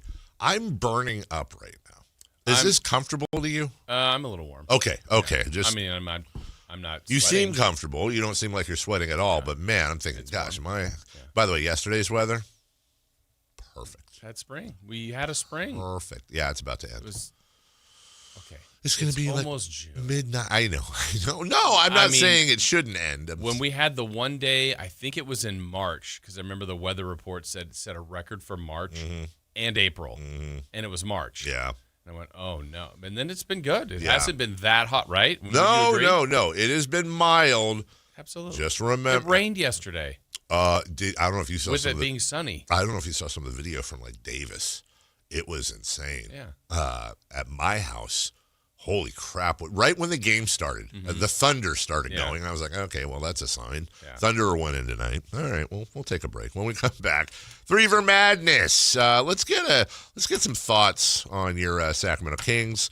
Also, a crotch chop in baseball, and Kenny Atkinson coming back to the Cleveland. We'll talk about that next. Take Sactown Sports with you everywhere you go with the Sactown Sports app. The most in-depth coverage of the Kings and 49ers. A library of written and video content. And all your favorite personalities all in one place. Download the Sactown Sports app today and get in on the action. Your local sports leader. Sactown Sports 1140. This is the story of the one. As a safety manager at a manufacturing plant, he does everything he can to keep his coworkers safe. From finding ways to reduce risks to keeping safety supplies in stock. And for that, he relies on Grainger. Grainger offers a broad range of quality products and next-day delivery, so he can always play it safe. Call 1-800-GRAINGER, click Grainger.com, or just stop by. Grainger, for the ones who get it done. The cost of healthcare is skyrocketing, and that stops now. Hey, I'm Pacey Cervantes, and when I'm in Congress, we're going to build the billionaires to make healthcare affordable for everyone and turn PG&E into a not-for-profit community energy provider. Go to CervantesForCongress.com to donate. Paid for by Cervantes for Congress. Sacramento weather is brought to you by CervantesForCongress.com. I'm Tamara Berg in the KCRA 3 Weather Center. It's Wednesday. It's a cool start to the day as you step out that door. Make sure you've got a layer ready to go. Today we'll see a mixed bag. Sun, clouds, maybe a brief shower this afternoon. Things will be widely hit and miss. Highs today in the low 70s. Get the latest forecast on the KCRA 3 News and the KCRA 3 app. Progressive knows you could have easily taken the freeway, but you took the scenic route to see a waterfall and an oddly busy boiled peanut stand. Discovering the unexpected is exactly why you bought an RV, so protect it with a bundle from Progressive. Because although you may be 3 hours behind schedule, you're 6 jars of jam richer and possibly enrolled in a butter-churning workshop. Switch to Progressive and protect your RV, boat, or motorcycle by bundling with your home or auto insurance. Progressive Casualty Insurance Company affiliates and third-party insurers. Not available in all states or situations. If the world were like a Sleep Number mattress, everything would adapt for your comfort. Because as your life changes and your body changes, Sleep Number mattresses adapt and shift to give you personalized comfort night after night. And now it's the final days of our Everything's on Sale event. Save up to $1,200 on mattresses. Our Memorial Day event ends Monday. To experience a whole new world of comfort, visit a Sleep Number store or go to sleepnumber.com. Sleep Number, to a good life sleep. No way, gas prices shot up again. I know, but I got us covered. So generous. What's your deal? What's my deal? I went to Metro and saved. Got 4 lines for just $25 each and 4 free new Samsung Galaxy A17 5G phones, and all on the T-Mobile network. Ah, how about we go to Metro today? Get that more for your money feeling. Visit your Metro by T-Mobile store. Just bring your numbers. Not available if you've been with Metro or T-Mobile in the past 180 days. Hey, it's Carmichael Dave. I'm talking to Chad Hoblet of Hoblet Dodge Chrysler Jeep Ram. Chad, what's going on for the Memorial Day sales event? Right now, you can save up to $16,000 off MSRP on new 2026 Ram 1500 crew cabs. Plus, with an EPA estimated combined 22 MPG, you're going to save big at the pump. It's true, getting fuel is easily one of the scariest things to do nowadays. I get it, and a new Ram could be what you need to cut your fuel costs long term. Plus, you'll enjoy best-in-class luxurious cabin comfort and the most luxurious Ram 1500 ever. If you've been thinking about a new truck, you have to start with Ram. Plus, with over 500 new Rams available, your new Ram is waiting at Hoblet. Search, select, and save through their whole inventory at HobletDodge.com. Unbeatable prices, unbeatable selection. Nobody beats Hoblet, period. 16,000 total net savings after $54.67 factory incentive and $85.33 dealer discount. Incentives include 1,000 Hoblet trade-in assistance on eligible vehicles, 500 business owner bonus with proof of business ownership, and 500 military first responder bonus for eligible members. 5 of this net savings. See dealer for details. In 1962, Big O Tires began a revolution in the tire industry. Now through June 14th, celebrate with our 64th anniversary sale. Buy 3, get 1 free on 4 select in-stock Big O branded tires with installation purchase. You'll also get our industry-leading Protect Plus warranty, free. Year after year, we turn big problems into no problem at all. Big O Tires, the team you trust. Installation required. Disposal fees and shop fees extra where permitted. See store for pricing. Eligibility may vary. Not valid with other offers. KHD HD1 Sacramento, KYMX HD3 Sacramento. From the Power Business Technology Toshiba Studios. Sactown Sports 1140. 3 questions, 3 answers. It's 3 for Madness on the Carmichael Dave Show with Jason Ross. Here's question 1. So you just mentioned to me a split second before we turned the mics on, you're debuting in the Media Golf League. Yeah, are you playing? I just found out there was a Media Golf League at the putting thing. Oh, okay. I didn't know that. Well, I don't think it was too late to enter. So it's what, 9 holes at Hagen or something like that? Yeah. I think I heard. Uh-huh. Who do I know that's out there? Or do you know? Yeah, you know a few people. Our very first program director is playing. Mike? Ramey is? Yeah. Oh. Our big boss here. Yeah, okay. Playing. Frank LaRosa is playing. What is the format? Do you know that? I think it's 9 holes every week, and I don't know, it's my first time, and then it's based on handicap, I think. Really? So is it like teams? No, it's individual. No. Individual? I think they said, I think there's a green jacket or something. Get I don't know. out of I don't here. know the whole, this is my first time. Matt George is playing. He asked about was it. somebody? Oh, so Marsh. Are you guys asking about it, or were you asked? I knew it's been gone on for years, but I don't know why I just never had played. I've been interested, but it's Wednesday nights. And, yeah, it's my first run at it. Is it like an invite thing? Because I've not technically been invited. And I don't want to be that. Oh, you just asked about it? Yeah. Okay. Yeah. I said, I'd be interested. There's actually 2 I know someone else from another station that said, hey, have you ever played? I go, no. And he goes, I'll tell the guy who runs it, put you on the email list. And then I mentioned it to Marsh as well. And then I got an email. I'm like, yeah, I'll do it. Obviously, don't answer this specifically, and I don't expect you to completely know. But anybody out there I don't like? No. Okay. I mean, that I know of. I mean, I don't like a lot of people. I think the group is 20s, in the 20s, and I would say of the names, just reading names, I know about 11 or 12, so maybe half. Interesting. Do you have like an email for it or something? Uh-huh. Would you mind? I'd love to take a look at You that. want to see the pairings? Yeah, I would. I'll show it to you right now. I think that's awesome. So I want to do that. Let me see. I'll show you. Of course, that seems also like a chance to really crash out for me, to be honest with you. Are there mulligans? Are there medium mulligans? I thought that you were trying to ask who was going so you could see if you could beat them in golf. No, I'm not. Trust me, I would not be doing this to.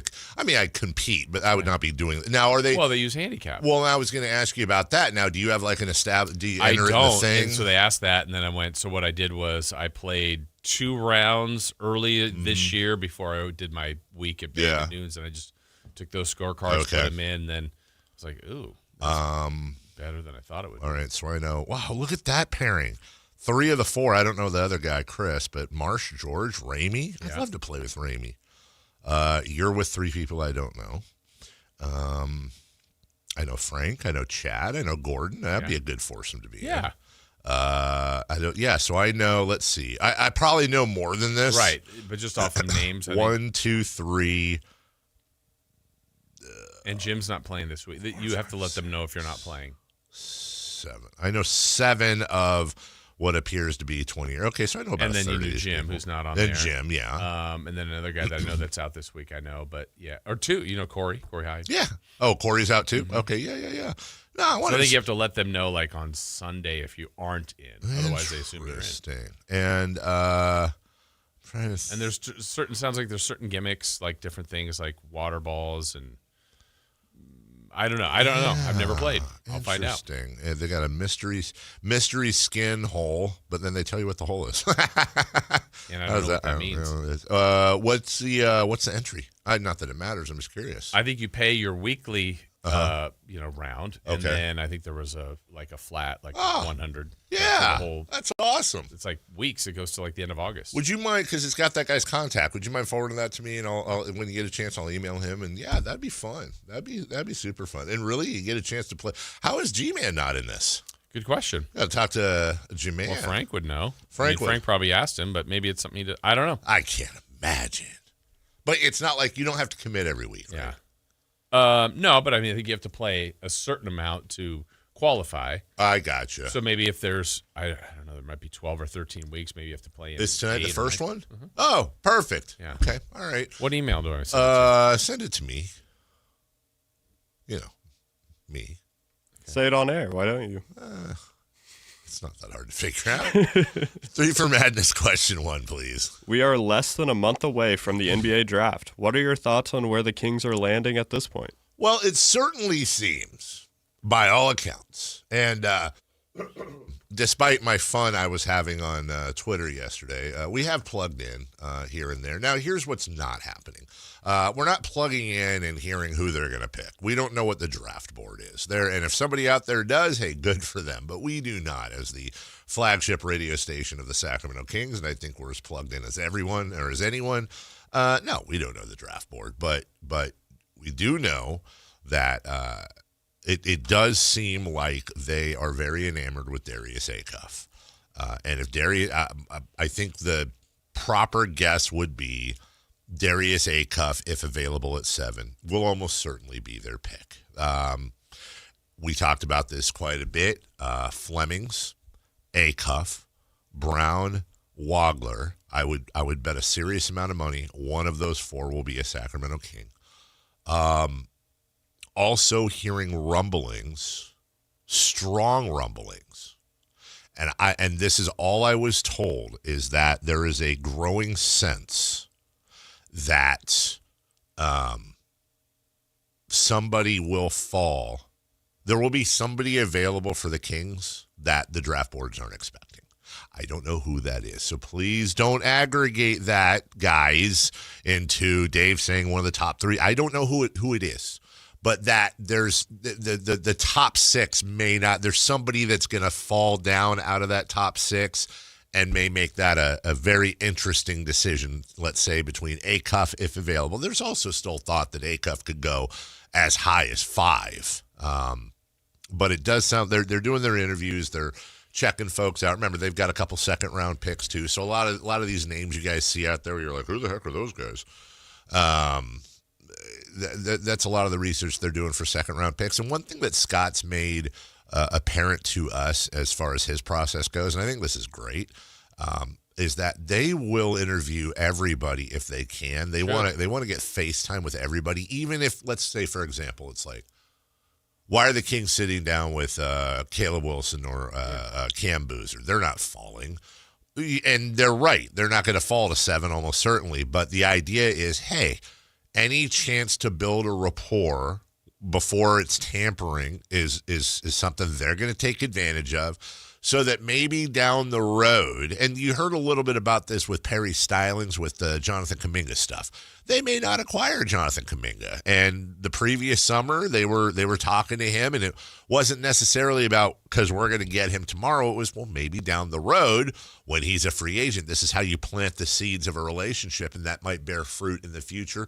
I love that strategy. I think you take advantage of any chance you get to get some face time. Yeah, I think where I feel the Kings are right now is still a very similar position when we found out they were picking 7. There was a little bit of a disappointment in that, knowing that, hey, we wanted them to win the lottery. But I think just the lot they have, they're going to get a good player. There's a good player at 7. Yes. Now, hopefully they identify the right one and it works best for them. I still think they're in a very similar spot where they're the 4-point guards you talked about. They're not all 4 going to be available, but that's right. Probably at least 2 will be. I think they absolutely should interview everybody because maybe they have desires to move up. Maybe they find out in their intel, they're like, you know what, we've got to find a way to get Caleb Wilson. That's right. So what will it take for where do we think he's going to go? 3, 4, 2? Like, we've got to get there to get him. Okay? Now you've got that intel. The guards seem to be the ones in play. The mystery still to me at the moment is 5 in the Clippers. You've heard them maybe being interested in a guy like Adai Mara, so that's higher than some have on draft boards. Also, the Thunder apparently seem to be interested in him, which kind of equates to another Victor Wembanyama type player. Well, the Thunder are picking after the Kings. Do the Kings start sending singles like, hey, they're interested in Mara? I don't know why it would make as much sense, but you got to get that stuff out there. If I was the Sacramento Kings, I'd be doing nothing right now other than leaking because the ACAF stuff's on its own. Yeah, I would do nothing but leak that they're looking at Mara and Yaxel Lendenberg. Sure. Those 2 guys specifically. See what else that does. What does that do to teams 10, 11, 12? That's What's right. an offer that, hey, we want 7 and this wing? It's like, oh, we didn't know that was available. Yeah. Like now all of a sudden, maybe that wasn't a priority, but becomes a priority. So I still think they're in a position of power, not the most in the league, but they've got a good spot.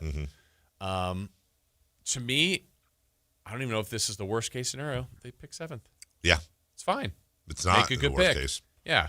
So going back, I don't know that I love it, but it depends on what the deal is. Going forward, okay, it's probably going to cost you more.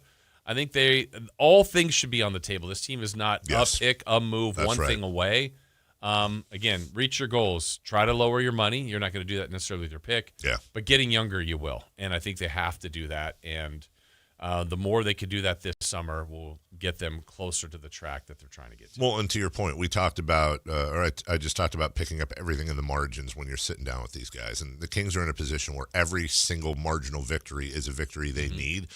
So I would hope Scott Perry has multiple scenarios on deck. Like he's got 1, maybe 2 or 3 trades sitting there. So let's say Acuff's the guy. Okay. Let's say they're all in on Acuff, but you got 6 chances to lose him. I would hope that Scott has more than a couple scenarios where, as we kind of talked about a week ago, if that's their guy and he gets grabbed, and they're saying, okay, well, that's 7, 8, 9, 10, 11. So we have Burries, Mikal Brown. I'm just throwing names that may already be gone. Flemings, Vogler, Lendenberg, and Marr. We have them all rated the same on our board. And then you get somebody like Sam Presti calling and saying, hey, look, we'll give you the 12 and the 17 for your number 7. If Acuff's your guy and he's gone. If you've got everybody 7 to 12 rated the same as best player available, and you have a chance to pick up a 17, or hell, what if you trade back to 8? I'm just saying, and you pick up a top 3. I don't know how the protections work now for next year or the year. You got to do that stuff. This is where you can pick up. It's not just the draft pick; it's also the draft pick, and if you have options to further enhance your war chest, or maybe pick up a player. Yeah. And if they truly believe, like a lot of people are saying, that this draft is that good, that deep, like the example as a counter to that, where I could hear people go, "Look what the Nets did last year." Mm-hmm. Yeah, they had 5 first-round picks. Yeah. I don't think they got a guy. No. As of now. No. They had 5 shots at it. And I don't know. I mean, there's time. It's not fully resolved, but you don't go, man, look what the Nets did with those 5-round picks. It's kind of more like, look what the Nets did with those 5. Yeah. So you've got to do it right, no matter what they do. Right. It's exciting, though, to see what's up, who the next king will be. Greg in Yuba City checking in. I hate that I'm even about to try to say this, but hear me out. You got to trade up for Caleb Wilson. Start by giving the Clippers any player they want and the 7 pick, and maybe that San Antonio pick. Swap the 5 for the 4 with the Bulls. Give them a future Kings pick and one of San Antonio's firsts that you got from the Fox trade. Maybe even they get a first from the Fox trade? I thought so. Did they? Maybe they did. I know they got Minnesota first they're sitting on. Hopefully at the end you have Murray, Wilson, Hunter, Max, maybe get back a dinosaur point guard, blah, blah, blah. I'm not look, obviously if Caleb Wilson ends up being the next, super duper duper star, you do that. That's a big bet.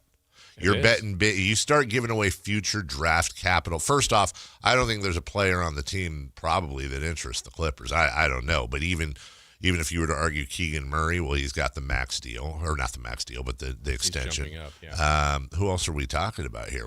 Levine's toxic. Sabonis' contract, maybe. I don't know that you're doing anything. I don't know that you're moving up unless you're either A, taking on a serious amount of money, or B, you're giving up serious future draft capital to move up single-digit spots. I don't know. I don't know that's where you better be right on a guy like Caleb Wilson then, and even then, you're going to have to give up a lot to get up to number 4. Number 2, please. Question 2.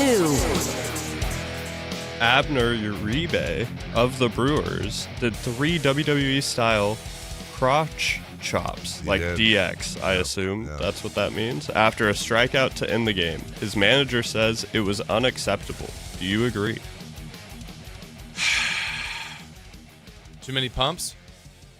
Yeah, you have to have. You can only have a certain amount of pumps, Jason. Increasingly common. Common. Well, the MLB. Yeah, it's just here's Pat Murphy. I don't know what got over him. I mean, he's been an emotional guy, but that kind of thing, that's just not how we do things, and I was embarrassed by it. And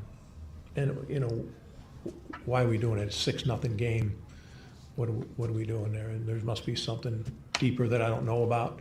I love the kid. Believe me, I love the kid. There's so much good in this kid. He's been so great for us in so many ways, but that's unacceptable. So whatever's going on, you can't tolerate that. Okay. By the way, Pat Murphy, manager of the Brewers. This is a tough one, man. It is, honestly. It's really tough. I like old school baseball. Mm-hmm. I like unwritten rules. I do. I love them. I love unwritten rules. I love that aspect of baseball. I love 2-1 games where managers are doing double steals and sac flies, and I love it when a run is manufactured. I love stolen bases. I love bunt sacrifices. These are all things that the new generation and analytic guys are like, that makes their head explode. I like that style of baseball. I like that more than every game being 15-10 and a bunch of 3-run home runs. But A, I understand I'm in the minority. B, I'm not analytics are ruining the game. I think there's some incredible things with analytics. And then also coming around on the celebrations. Now, I tend to have a foot in old school where it's like, dude, hit the ball, run the bases. But that's not the world we're in, and we're dealing with different generations. And football, basketball, and baseball has the toughest time with the younger generation. And this is talk trash, have fun, put your personality out. The TikToks that Jared McCain does. Mickey Mantle's not doing that. Mm-hmm. And I don't think that that's a bad or a good thing. It's just different. So when I see these guys hit these home runs, and the lights are turning on and off, and fireworks are going off, and they're riding the bat around. We're not that far away from them, Happy Gilmore style, riding the bat like a horse around the bases. They're doing, 5 foot, 50 foot in the air bat flips, and turn into their dugout, and and I go, you know what? Hitting a baseball may be the toughest thing in sports, and you just won a game, and you should be able to celebrate. And if you don't want them to celebrate, then don't give up the home run or the hit or whatever. So if that's the case, once the toothpaste out of the tube, man, getting these hitters out, this guy just struck a dude out. and their team won 6-0, and there'd been some some words back and forth. It's an emotional game, and this guy plays with emotion. And if you can bat flip, why can't you crotch chop? Yeah. If you can do whatever you're going to do on the bases, I wouldn't do it. I'm not a huge, but I want to call literally balls and strikes here and say, if you're going to let one happen, you got to let the other happen. And as long as you're not doing anything physical, it's just motions. It's just words. If you're going to let one happen, you either have to let them all happen or let none of them happen, in my opinion. Yeah, I think if I understand what Manager Murphy is saying, but I think it's very much to each their own, as long as you feel it's within the parameters. Now, that's where you get in a little bit of trouble here, but let's do this as a Kings example. Okay, I'm going to give you two players that we currently see play for the Kings. One is Dylan Cardwell, super emotional. Yeah. Might get a rebound, and, hey, let me hear it. Let me come on, give me some love. That's him. Let him be him. It's a rebound. Some people in the other team like, what's this guy doing? Yeah. Okay. That may bother the Portland Trail Blazers, the Boston Celtics. It might. Yeah. Keegan might dunk a 720 from half court. To win the game. No smile. No smile. The place is going, Keegan, react. You can't make him. And his teammates are pushing him around and high, and he's like, get away, stop. I want chicken and rice. Yeah, exactly. Yeah. But let him. That's him. Yeah. Like I wouldn't want Keegan to do something different. Right. We joked with him last year at the media. Can you get? I won't get a technical foul. No. Like what would it take? Right. I don't think I will. And That's fine. What did we end up coming? It was like if he thought it was a double technical where they kind of got confused and they're separating people like they just go everybody gets text. Like, I wasn't doing anything. But I think those two are an extreme on each way, where Keegan's very much him and Cardwell's the super energy, emotional thing. Where at home everybody loves it. The other team like, what's with this dude? I think you kind of have to let people be themselves, as long as it's not like. That may not be for everybody, but was he really harming anybody? No, he's crotch job. Look, it's an emotional sport. Is weird. Exactly. Yeah, and it might now. Yeah. The Cardinals it was the Cardinals. They might plunk a player today. Yeah, might. yeah, and it might be because of that. That's right. Well, all right. And for me, if the Cardinals came out today against the Brewers, and I assume that's what they're still playing. Let's see. If the Cardinals. And this is where I think, they're playing again today at 10:40 a.m. May's on the mound for the Cardinals. Very first batter of the game. If he throws a 70-mile-an-hour fastball to the guy's left butt cheek, or right if he's lefty, that to me, not 98 at the head, not 100 behind the head, not 98 at the knee or nothing. Players can very much tell when you're trying to hurt someone or you have ill intentions. If the Cardinals guy goes out there and plunks the dude on the hip with a 70-mile-an-hour guy, I would hope that both teams respect that. And honestly, the way when you have these air quote unwritten rules, the way it would work is. You knew the guy the leadoff hitter for the Brewers today absolutely would know, would be he would go up there in Darth Vader armor, because he would know that he was absolutely going to get pummeled with the first pitch of the game. And what does that mean, though? That means that after Uribe did this, these guys self-police. It's like the whatever it is, the soap party or whatever they called it in Full Metal Jacket. Like, they go, hey, dude, that's great that you're doing that. I'm the guy that's about to get his ass. Christian Yelich is their leadoff hitter. There you go, the leader of the team. Hey, dude, great that you crotch chopped. I'm about to take one in the ribs tomorrow because of you. Thanks a lot. And if I'm the manager, the way you really handle this, you lead off with Uribe today. Put a bat in his hands. So, that would make more sense of hitting him. But also, what if the Cardinals win and it doesn't even have to be a close game? Are you okay with the Cardinals reliever? Absolutely. Now there's it's a response to yours. If I was in that position, my thought would be, you know what? I'm going to get the final strike of the game, and I'm going to go right to the catcher and shake his hand, and I'm going to show these guys up by being classy and pretending like I've done this before. But If the Cardinals guy, you're in that situation, you got thousands of people cheering, you're on the road, it's an emotional series, you're throwing 95, 98. I understand the emotion. If Cardinals guy does, 3 crotch chops back, that's part of the game. Question 3. Question 3. Kenny Atkinson will return as the Cavaliers head coach next season, according to reports. Is this the right non-move? I think so. I think sometimes the best moves you can make are non-moves. I thought Kenny Atkinson said some silly things. I understand where he was coming from, but they just didn't land well. But here's the bottom line. You acquired a massive orbit guy in James Harden during the year, and you managed to make the Final Four, and you upset a 60-win number 1 seed in the Detroit Pistons. And again, you made it to the NBA's Final Four. You got swept, but whatever, dude. You were 8 wins away from a championship. Now, here's the reality of the situation. I'm sure there were a lot of Cavs fans, and this is what's really sad. A lot of Cavs fans yesterday hearing that James Harden's going to take less money so they can bring in more guys, which is great. But you're not winning with James Harden. The best news you could have heard yesterday is that James Harden's opting out and he's leaving. He's going back to this place, that place, whatever, going back to the Clippers, whatever it may be. They're on the Titanic, and Kenny Atkinson's going to captain that. And they're probably going to have a good regular season record, and I could see him being Final Four again next year. But they have in my opinion, a very hard capped ceiling. So what's the point of bringing in a new coach? Yeah, I don't know that it's. I think the worst look he had was just some of the things he said in this series. Yeah. But look, they were the 1 seed a year ago, got farther along this year. They've won a lot of games. He was coach of the year a season ago, and he's a good coach. Yes. It's just, I think they're going to have some roster problems going forward, and he's going to have to try to navigate that. And they also ran into what appears to be a historically hot New York Knicks team. That's right. So, yeah, I'd bring him back. I would bring him back, too. We'll take a break. When we come back, Becky Hammond's comments resurface on Jalen Brunson. We'll remind you of what those comments are. She readdressed them yesterday, and then we'll kind of provide a historical context before we go around the diamond, including the A's. Ex-Raider in a little bit of trouble, to say the least, yesterday. We'll talk about that before we get to the second half of the show right here on Sactown Sports. Take Sactown Sports with you everywhere you go with the Sactown Sports app. The most in-depth coverage of the Kings and 49ers. A library of written and video content. And all your favorite personalities all in one place.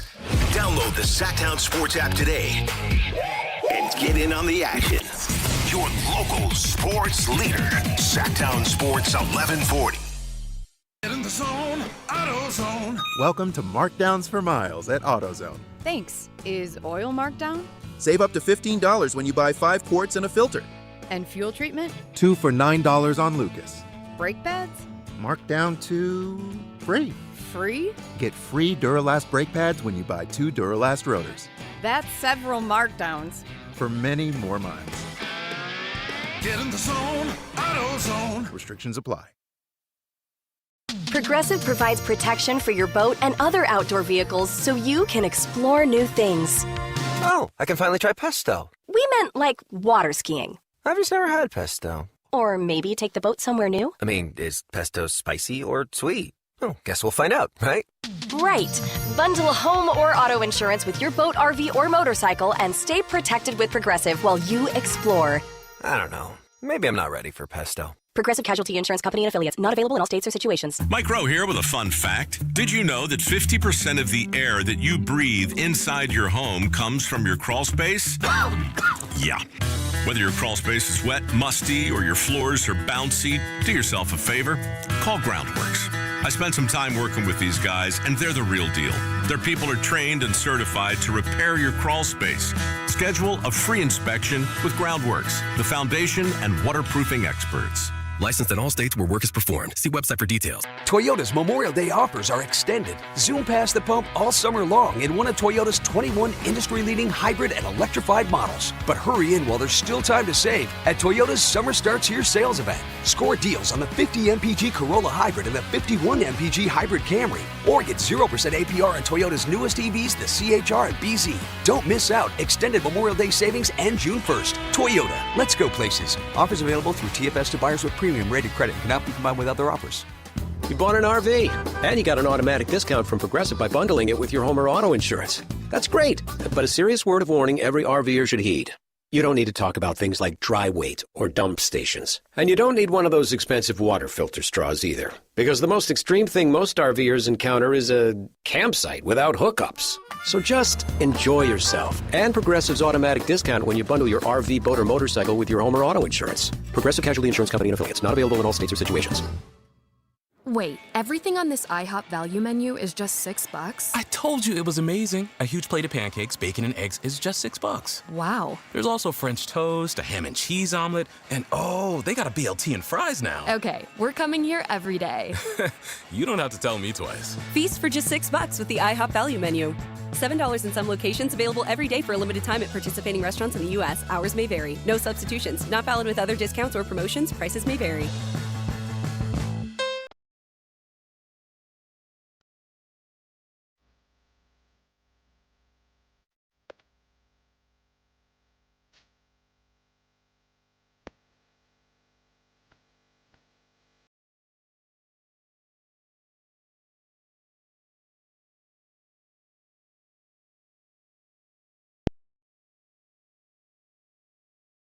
The only place in the morning to get your sports fix. Live and local. The Carmichael Dave Show with Jason Ross.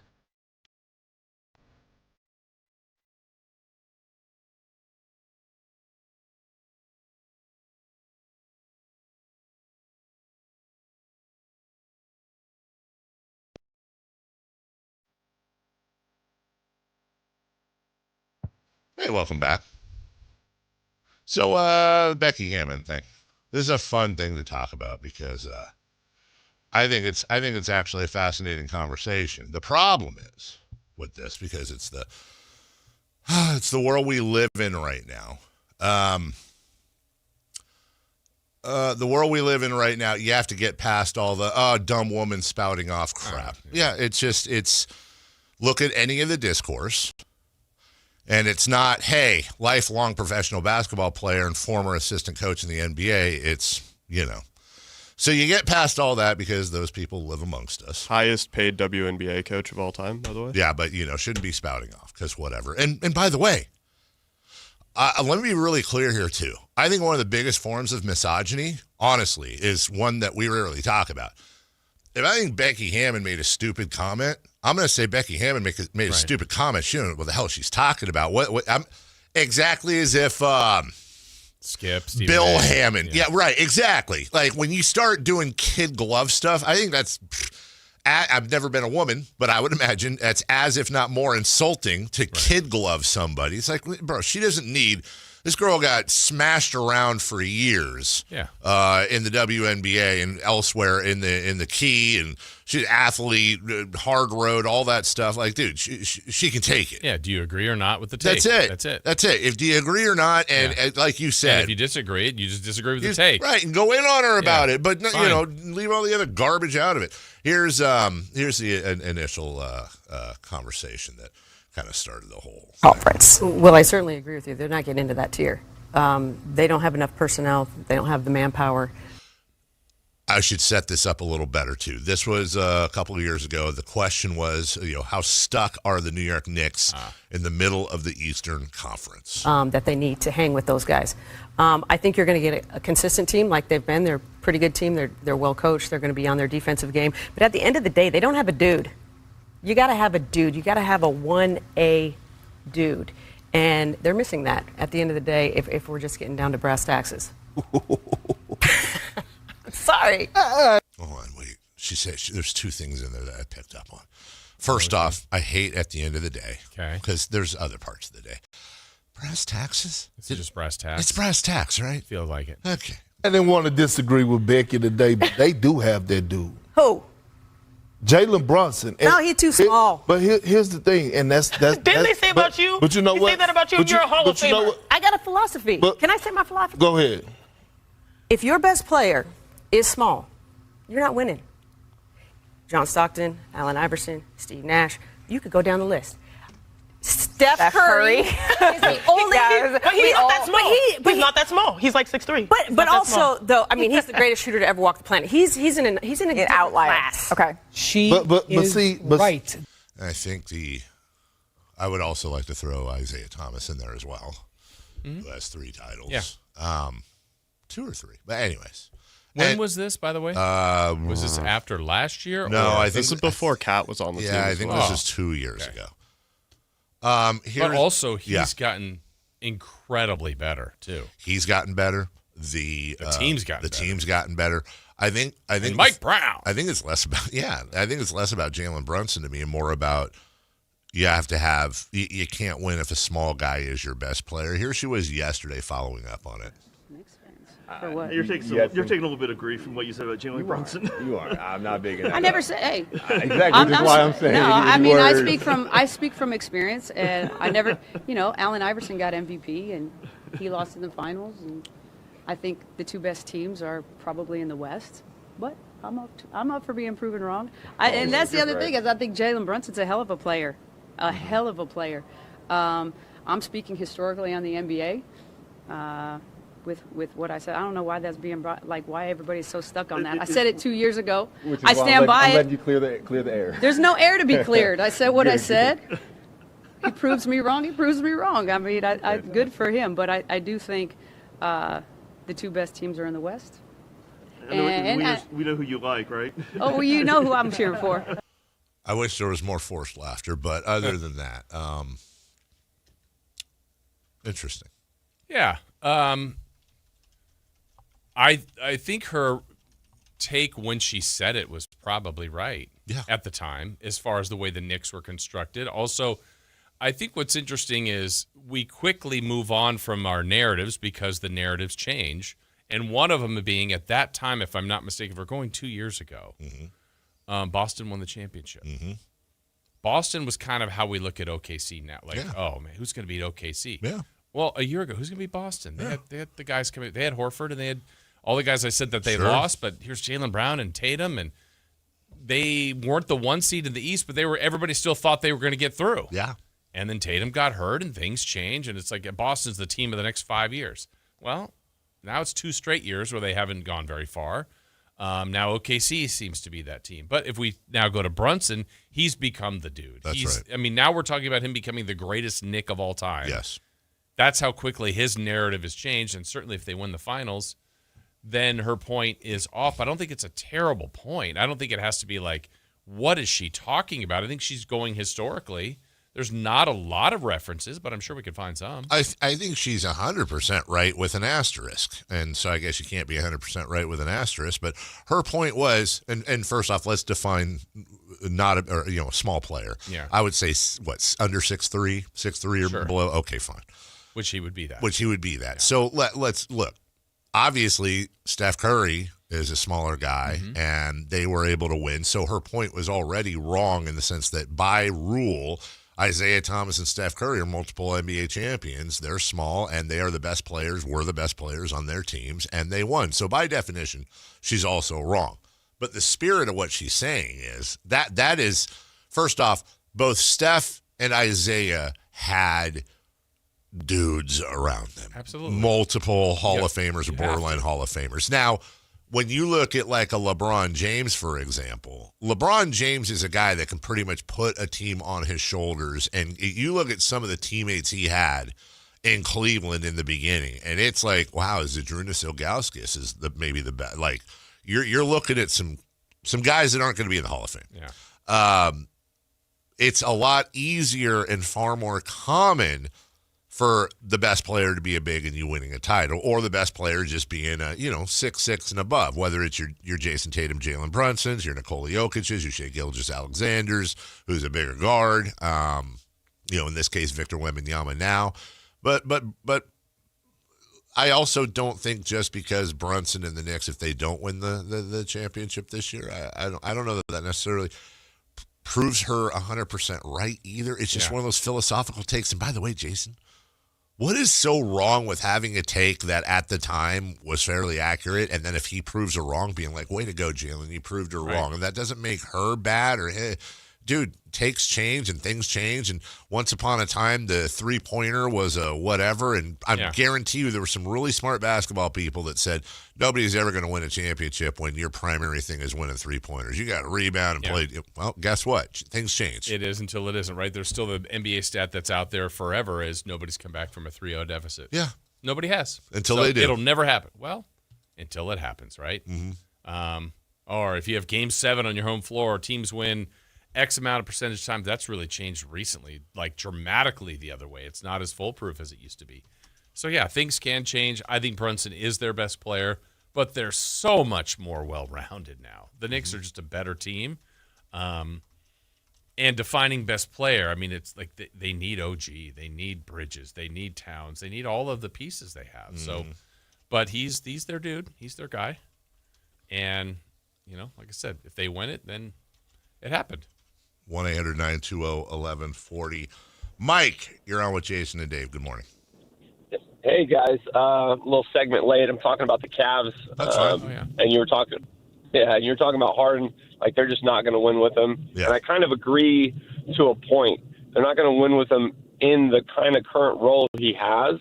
And I kind of wanted to talk to you in general about, like, the NBA, because I feel like DeMar is in the same category for me for the Kings. Like, why can't a guy like Harden come off the bench and be a 20, 25-minute max type dude at this point in his career? Like, you just don't see this in, like, the NFL. You don't see this where these vets, they just get this, like, weird respect where it's like you have to play him, 30-plus minutes. He has to be a starter because look what they did previously. Like, couldn't the Cavs be a better team with him being in a reduced role? Because then this, like, playoff hardened failure, that doesn't hurt the team as much because the role is different. Does that, you know what I'm saying? No, I do. Yeah. I just think, and it's a good point, and I think James Harden can be a part of a championship team. To his point, he just can't be the guy. And, yeah, James could be like honestly, I'd love to see a James Harden sandwich in the following scenario. And what I mean by that is he started his career with Durant, Westbrook, and Ibaka and all those guys coming in as the super sub. Honestly, I think that's how he's going to win a championship. Yeah. He's a sixth man, and then you don't have to put that pressure on him at crunch time. But is he willing to take that role? And is Kenny Atkinson, does he have the balls to do it? Yeah, let's do some history here. Remember when Carmelo Anthony went to the Thunder, and I think one of his first press conferences was like, would you be willing to come off the bench? And he was like, kind of question is like, It was like laughing, like, I'm a yes, you are a Hall of Famer, but like sometimes role and status, now there's ego. The other thing is, are you going to pay a $40 million bench player? Like this year when the Kings got Westbrook, it was easier to go, yeah, the beginning of the year he's coming off the bench, we're paying him $3 million. Right. He's still Russell Westbrook. He's still a legend. Yeah.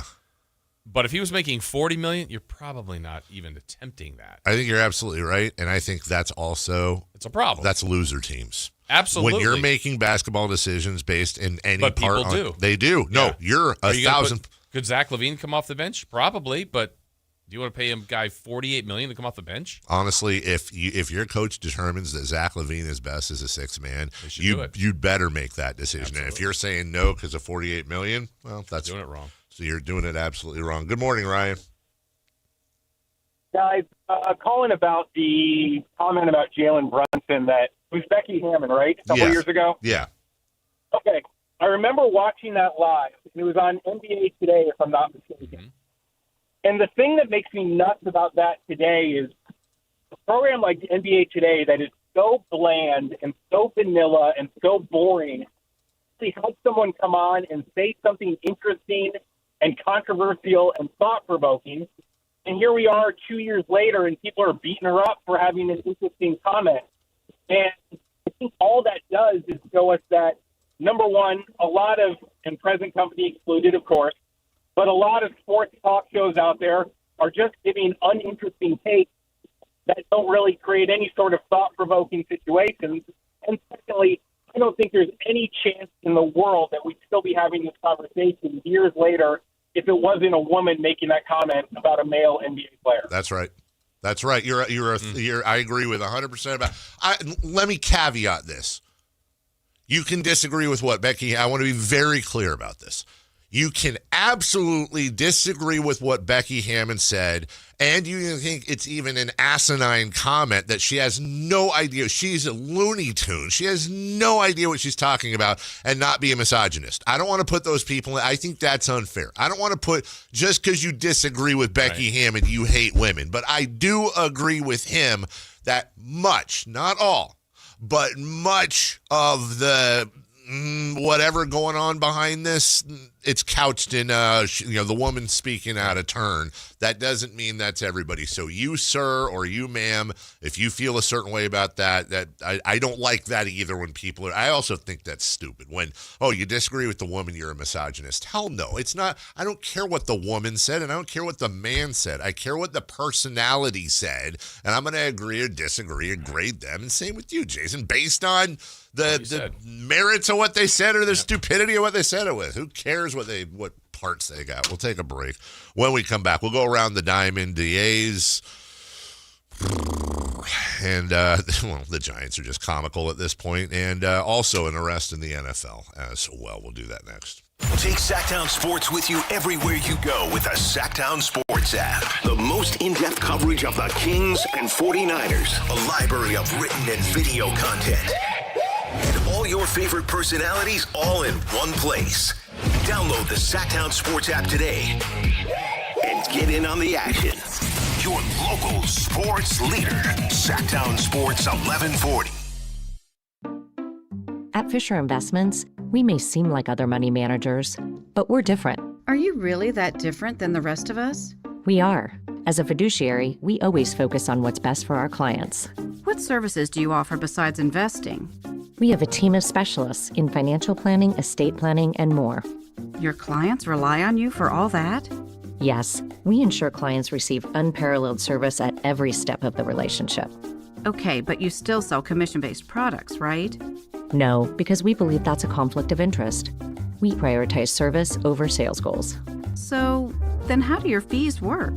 We have a simple and transparent fee that's a percentage of our clients' portfolios. So we do better when our clients do better. Wow, we're more different than I thought. At Fisher Investments, we're clearly different. Learn more at FisherInvestments.com. Investing in securities involves the risk of loss. This is the sound of Jack buzz cutting his way to a small fortune. To Jack, every time he cuts his own hair, that's $50 right in his pocket. If Jack sees DIY buzz cuts as a saving strategy, Wells Fargo is right behind him. And with their mobile app, tracking his savings is easy. Oh, ouch.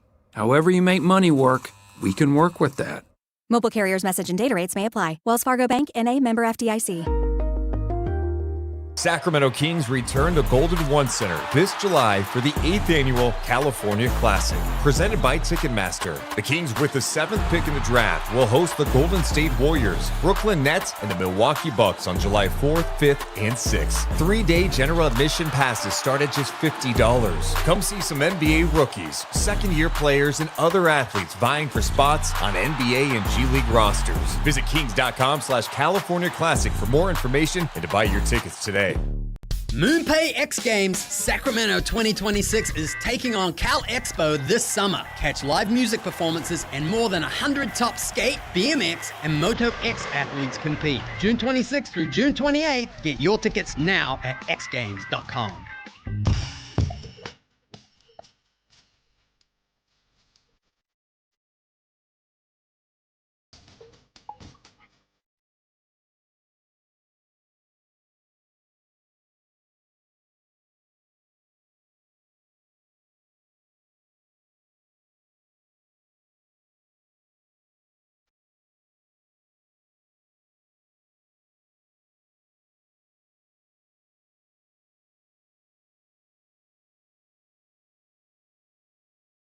The Carmichael Dave Show with Jason Ross. Call or text at 916-339-1140. On Sactown Sports.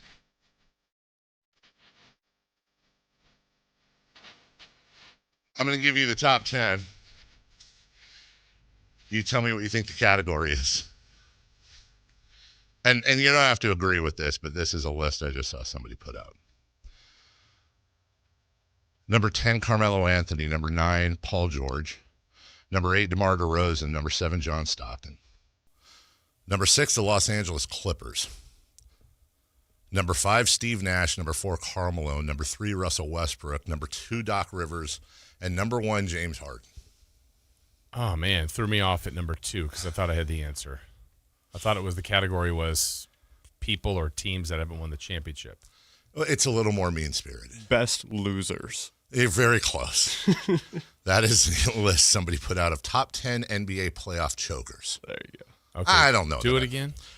From Carmelo, Paul George, DeMar, Stockton, Clippers as a team, Nash, Karl Malone, Russ, Doc, James. See, it gets back to the there's a couple in there. Like if you go, I'll pick on the Jazz, Stockton and Malone. It's like, well, 2 trips to the finals. Right. They didn't win it, but that makes them chokers. That's playoff choking. Couldn't win the big game. It's like, well, now what are we defining the big game as? The last ones? Plus, the they couldn't win the big game. And also, let's remember, didn't really have any competition in the finals either. I don't even remember who beat them. Some trash can of a team. Yeah, probably. Probably right was out some. Of the East. East is terrible. East is terrible. Some terrible player. But Stockton doesn't have an iconic moment. No. Game-winning shot taken out.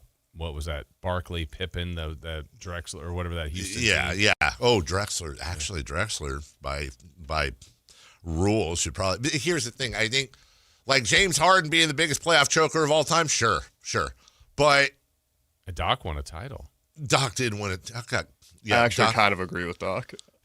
I 100%. Jason's right, but I give Doc no credit for any of that, and it's because I'm a hater. Yeah. I think Doc got backpacked to the title by his team, but that's me. But he cost his team the losses? Yes. Oh, that's fair. In my world, when I don't like someone, then you pick on them. Then they can be the cause of the bad thing, but not the success. But if the good thing happens, it's because they were carried, and that's super logical. Yeah, makes sense. But then you guys like did DeMar DeRozan choke in the playoffs, or probably lost to LeBron every time? There was some of these guys I think choked, and I think some of these guys just.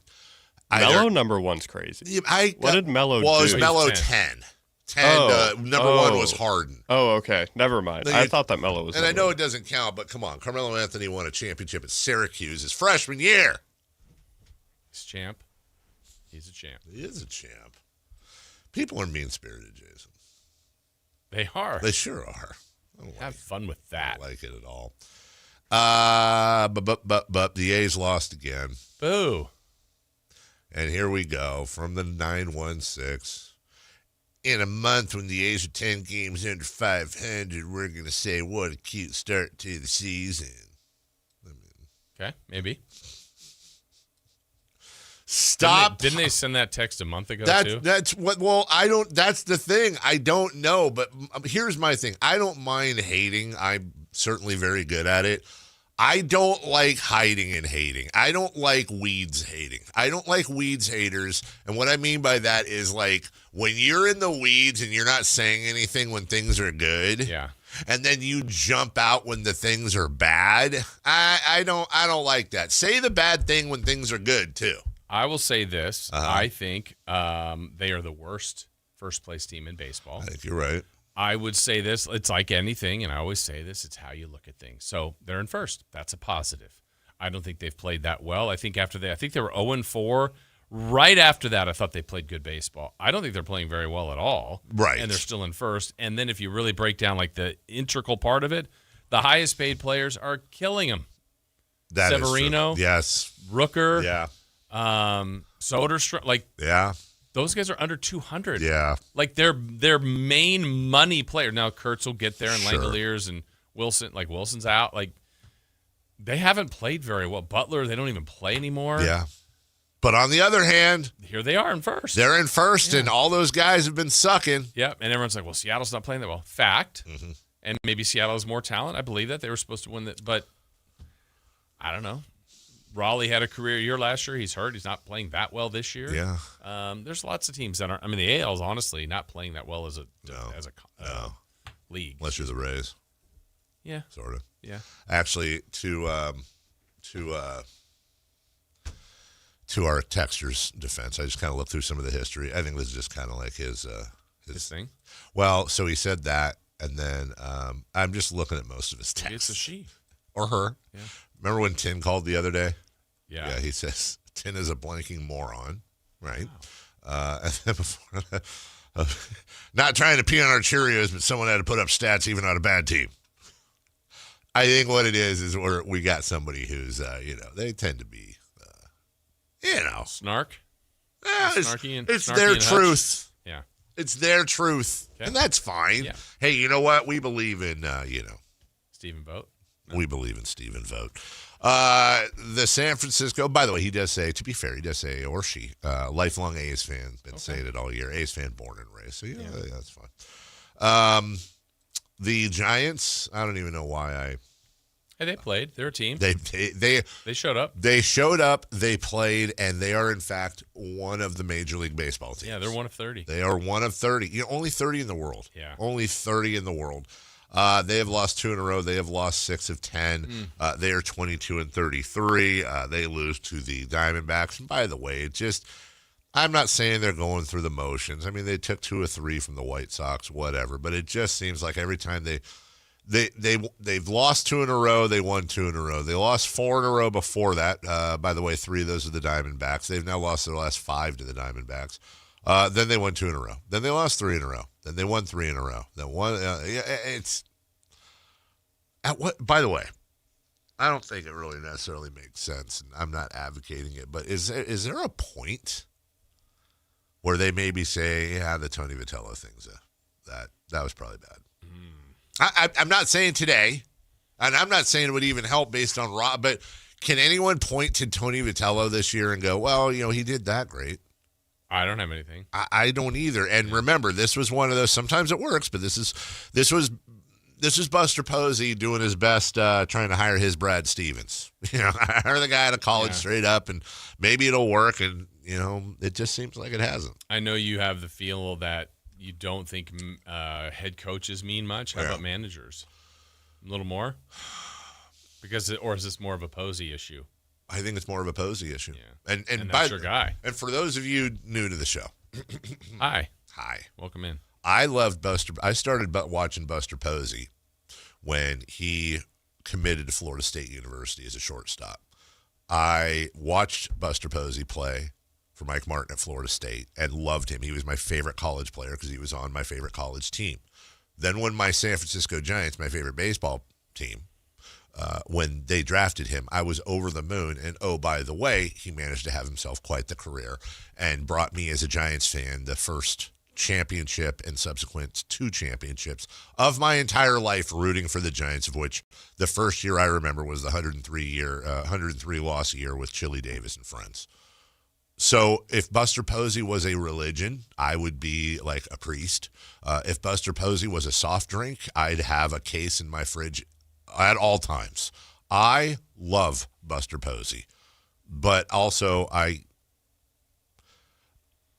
think he deserves patience. I think he's earned it from what he's done for the club. I don't like the club hierarchy above him, so at least with Buster, I know we're dealing with a good, ethical, honest guy that has the best things in mind for the franchise. But I will tell you that very early on in his career, way too early to judge, I'm getting incredible Vlade Divac vibes.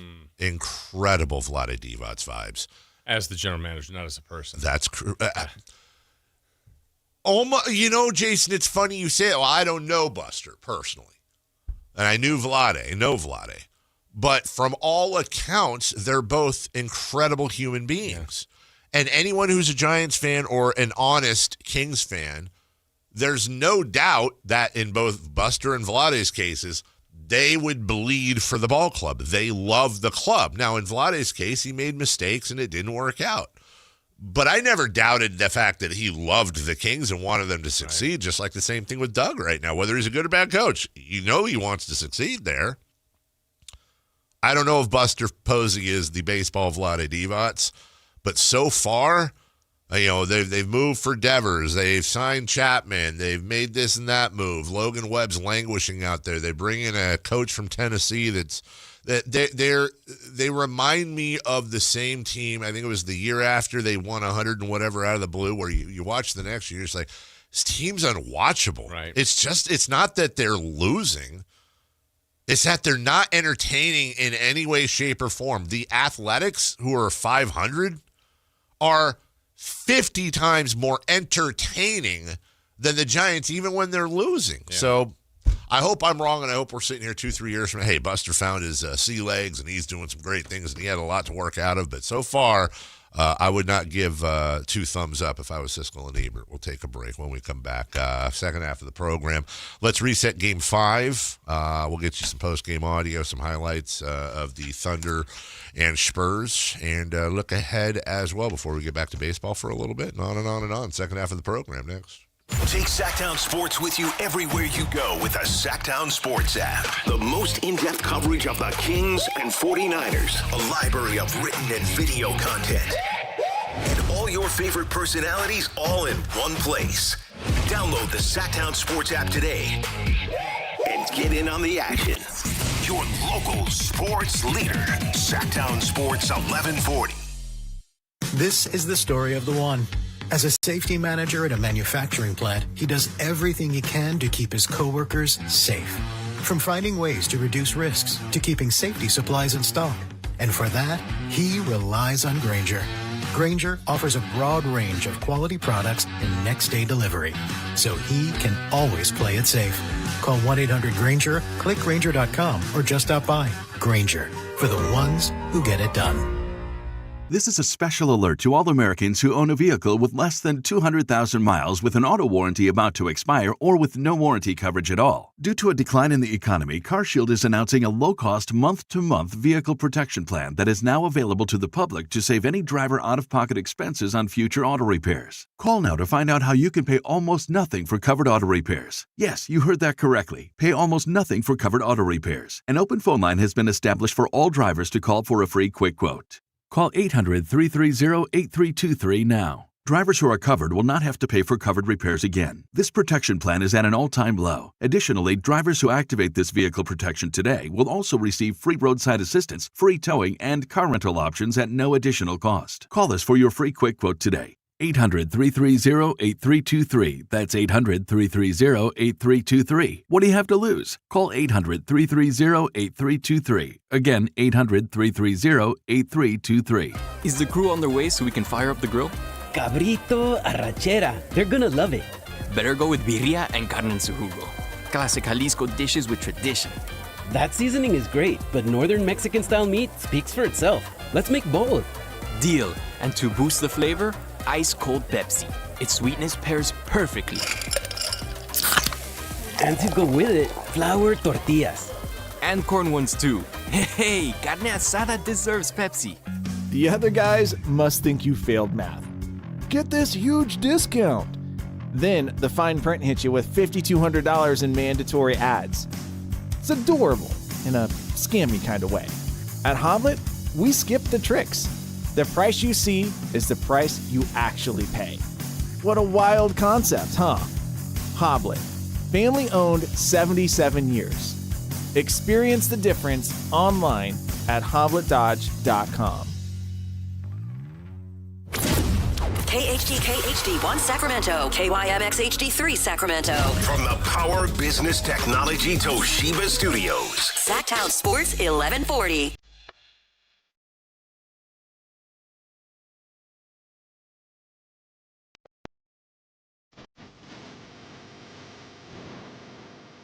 Ladies and gentlemen, we are halfway through the week. Your week! So right now, I need every single listener on their feet. Callers, texters, YouTubers. Make some noise for Sacramento's favorite sports morning show. Carmichael Dave, Jason Ross, and the man behind the glass, Chris Verla.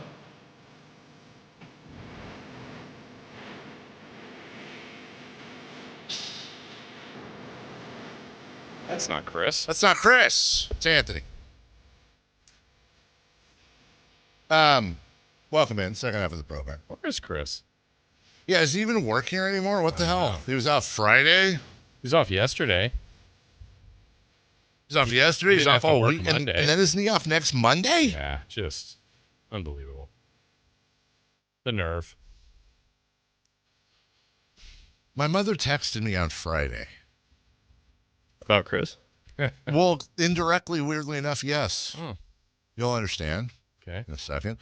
What's going on with the music coming on when the commercials come on? Mm-hmm. Not that I mind listening or not listening to the commercials, but I wondered if it's planned or if it's a mistake. Don't forget how much I love and miss you. Love, Mom. Heart emoji. Aww. I responded. I said, I love you too, Mom. Not sure, but I'll check it out. Well, she just texted me today, 4 days later. 5 days later? Okay, thanks. By the way, that music is on right now during the commercials. Love, Mom. Music on during the... I don't hear it. I know they watch on YouTube. Is there music coming on, guys, during the... What's going on? Let us know, chat. Is my mom just... Hey, by the way... Don't say it. Not out of the ballpark. My mom's just hearing music. Maybe does she have something else playing? Maybe. There is music in the background of ads sometimes. Maybe it's... What kind of music does she listen to? Oh, here we go. I don't know, probably like show tunes or something. Like Bette Midler from a distance. You are the Hi. If you record your name and reason for calling, I'll see if this person is available. My mom had... What? Mom! Pick up! Want to talk? You're supposed to say your name. It's your son. What is she screening calls now? Carmichael's son. Yeah. Also, go. Beep. Hello? Mom? Thanks, Carmichael. Please.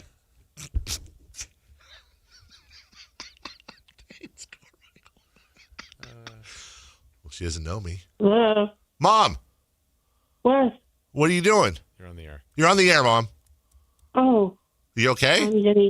Yes, I'm fine. What, Are you okay? Yeah, I'm fine. I'm trying to figure out this.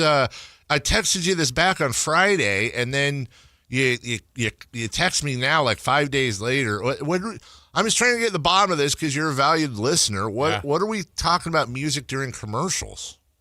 There's this really weird music that comes on. It's a lot of drums and music, but it plays. Then when it stops, there's a space, and then it starts again, and it just obliterates the commercials. Is it? Are you watching on YouTube? YouTube. Yeah. Yeah. Okay. All right. Did anyone else on YouTube share that? Yeah. Did anybody else have that experience on YouTube to kind of? Because look, I'm not saying what. Who? Dad. Dad did. Okay, so it's not just music in your head. No, it's not just music in my head. Okay, I'm just checking. All right, well, I'll get with it because we don't know what that is, and I want to get to the bottom of it because when my mother asks for something, she gets it, and but at the same Thank you. Well, you did the whole birthing thing. I owe you. I did. Not an easy birth either, was it, Mom? No, it was not. No, it was not. Even though you were 3 months, almost a week shy of 3 months premature, you weighed 7 pounds 4 ounces. Yeah. So you were still big enough, but it was just not so much the pain. It wasn't so much the pain. It was the anguish and the sadness of that. You were kind of a gray blue when you were born. Yeah. You were not good, and we didn't know if you were going to make it, but you did. Yeah, I did. Here I am. And then my little sister's born, and she was a big fat log, didn't she? Hey. No, I mean that in the worst She way. was fully baked. Didn't she break the record at Sutter Memorial for longest baby or something? Not longest, biggest than longest. Yeah. Because she was 12 and a half pounds and 28 inches long. Yeah, she was a chonk, dude. Wow. And didn't she also kind of, and I know you're going to say no, but true or false, Lindsay was born and gave you diabetes? Well, not. True. I mean, yeah, True. I got it while I was pregnant with her. That's right. So all your years of suffering being a diabetic, all the insulin reactions, all the times I would help give you insulin, all the things you've been through, technically, if Lindsay had never been born, you probably wouldn't have. Maybe it's a possibility, but because I had you, right? I did have gestational diabetes. Yeah, well, that's the good one. Yeah, that's a good one. But she was definitely big. But she's only 5'11" now. Yeah. Well, she's shrinking. Yeah, but she's cute. Yeah. She's pretty. Yeah. Okay. Jason's on with me. Hi. Oh, hi, Jason. You are so sweet. You're the sweetest guy. Oh, well, thank you very much. Well, you're very welcome. Thank you very much for just all the nice things that you say and do. Oh, I think you're a good match with David. Oh, with David. Thank you. That's me. Yeah. So you're good, Mom? I am good. Okay. All right. Well, I love you. I love you too. Oh, and Rich Ship said to say hi. Rich Ship. My dad's 6'10" dentist. Wow. And old family friend Tallest from dentist. Carmichael. Tallest dentist. I think he played basketball for Nebraska back in the day. Okay. And nicest guy, 6'10", 6'11", dentist in Carmichael. I guarantee you someone listening has gone to Dr. Ship. And old friend from Carmichael Rotary. You have. Yeah. I don't think weirdly enough, I've never gone to Rich for dentistry, which you can tell if I smile. Oh, you should. Great grow. When she grew up, she always smiled. Great grow. When she grew up, she always smiled, played the best way, and didn't make a lot of noise and didn't cause a lot of trouble. But when she hit 14, whoa, she was a typical 14-year-old teenage girl. I don't recall making a lot of noise growing up either. Oh, come on. If you don't, that's because you were deaf from listening to it. But you used to, remember we only took you to that Pizza and Pipes. Because you could make all the noise you wanted there. It's accurate. Nobody could hear me. It was happy noise. It was, you didn't cry or, you weren't a brat or anything. You just made funny, happy noise. Like you do now. That's right. With Jason every morning from 6 to 10 on number one rated sports show in the entire city, Mom. KHTK. Oh, great drop. Look at that. All right. I love you and say hi to the father unit. I love you too. And I think it's time that we got invited over for dinner, don't you? I agree. Couldn't agree more, Mom. Couldn't agree more. Dave makes really good soup. Okay. Thanks, He Jason. does. Oh, my gosh, he does. Yeah. Thanks, Jason. You're welcome. Thanks, Jason. You're invited over. Yeah. Yeah, we need to have dinner this week for sure. We do, and I could use some soup. Yeah. What kind of soup, Mom?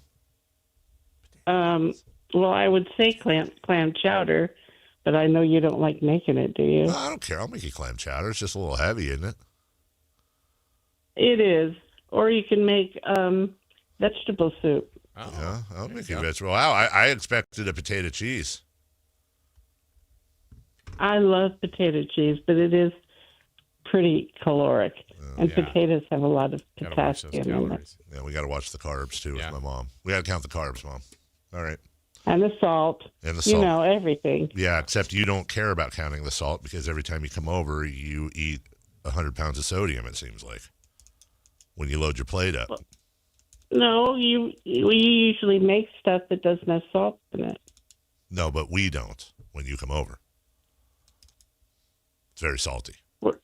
What do you mean? I'm saying we make the salty stuff, and then I always worry that you eat a lot of the salty stuff when you come over. I try to make it with less salt, but that doesn't always work. Well, like the last time that we came over, I didn't have the ribs. I had salmon, and I had vegetables. And part of it, I don't know, there was something with potato, but or was it pasta? I can't remember. No, it was smashed broccoli with Parmesan on top. Oh, yeah. I had one of those. All right. I only had one of those. Yeah, that's all right. All right, I got to go. Hey, Mom, real quick, I told the story the other day of when you came to fourth grade for career day. Remember you wore that pink shirt with the rainbow glitter that said 40 isn't an age, it's a bus size? Yeah. Yeah, that was awesome. You still have the yeah, shirt? it was. Yeah, it'd be like a No. nightgown on her now if she wore it. Yeah, it was a big shirt, and I'm a lot smaller now. Yeah. All right. I love you, Mom. You know what? Did you tell the story about the bullfrog? No, I don't think I did. Did I tell the story? Have I told this? Bell. Jeremiah? When I was in continuation school and I got booted out of high school, we started a basketball league for continuation. And the thing with continuation school is where all the future ne'er-do-wells and criminals go, right? So we're in with the No, that's also where Olympians go, and people who are smart. Okay, Which continuation one were you? school. Were you the Olympian or I the was smart one? neither. I was a ne'er-do-well. What? He was a brilliant ne'er-do-well. A brilliant ne'er-do-well. I had played hooky for 2 weeks, and I got expelled out of Mariloma. So go to continuation school, and everyone's going fresh fish, like in Shawshank.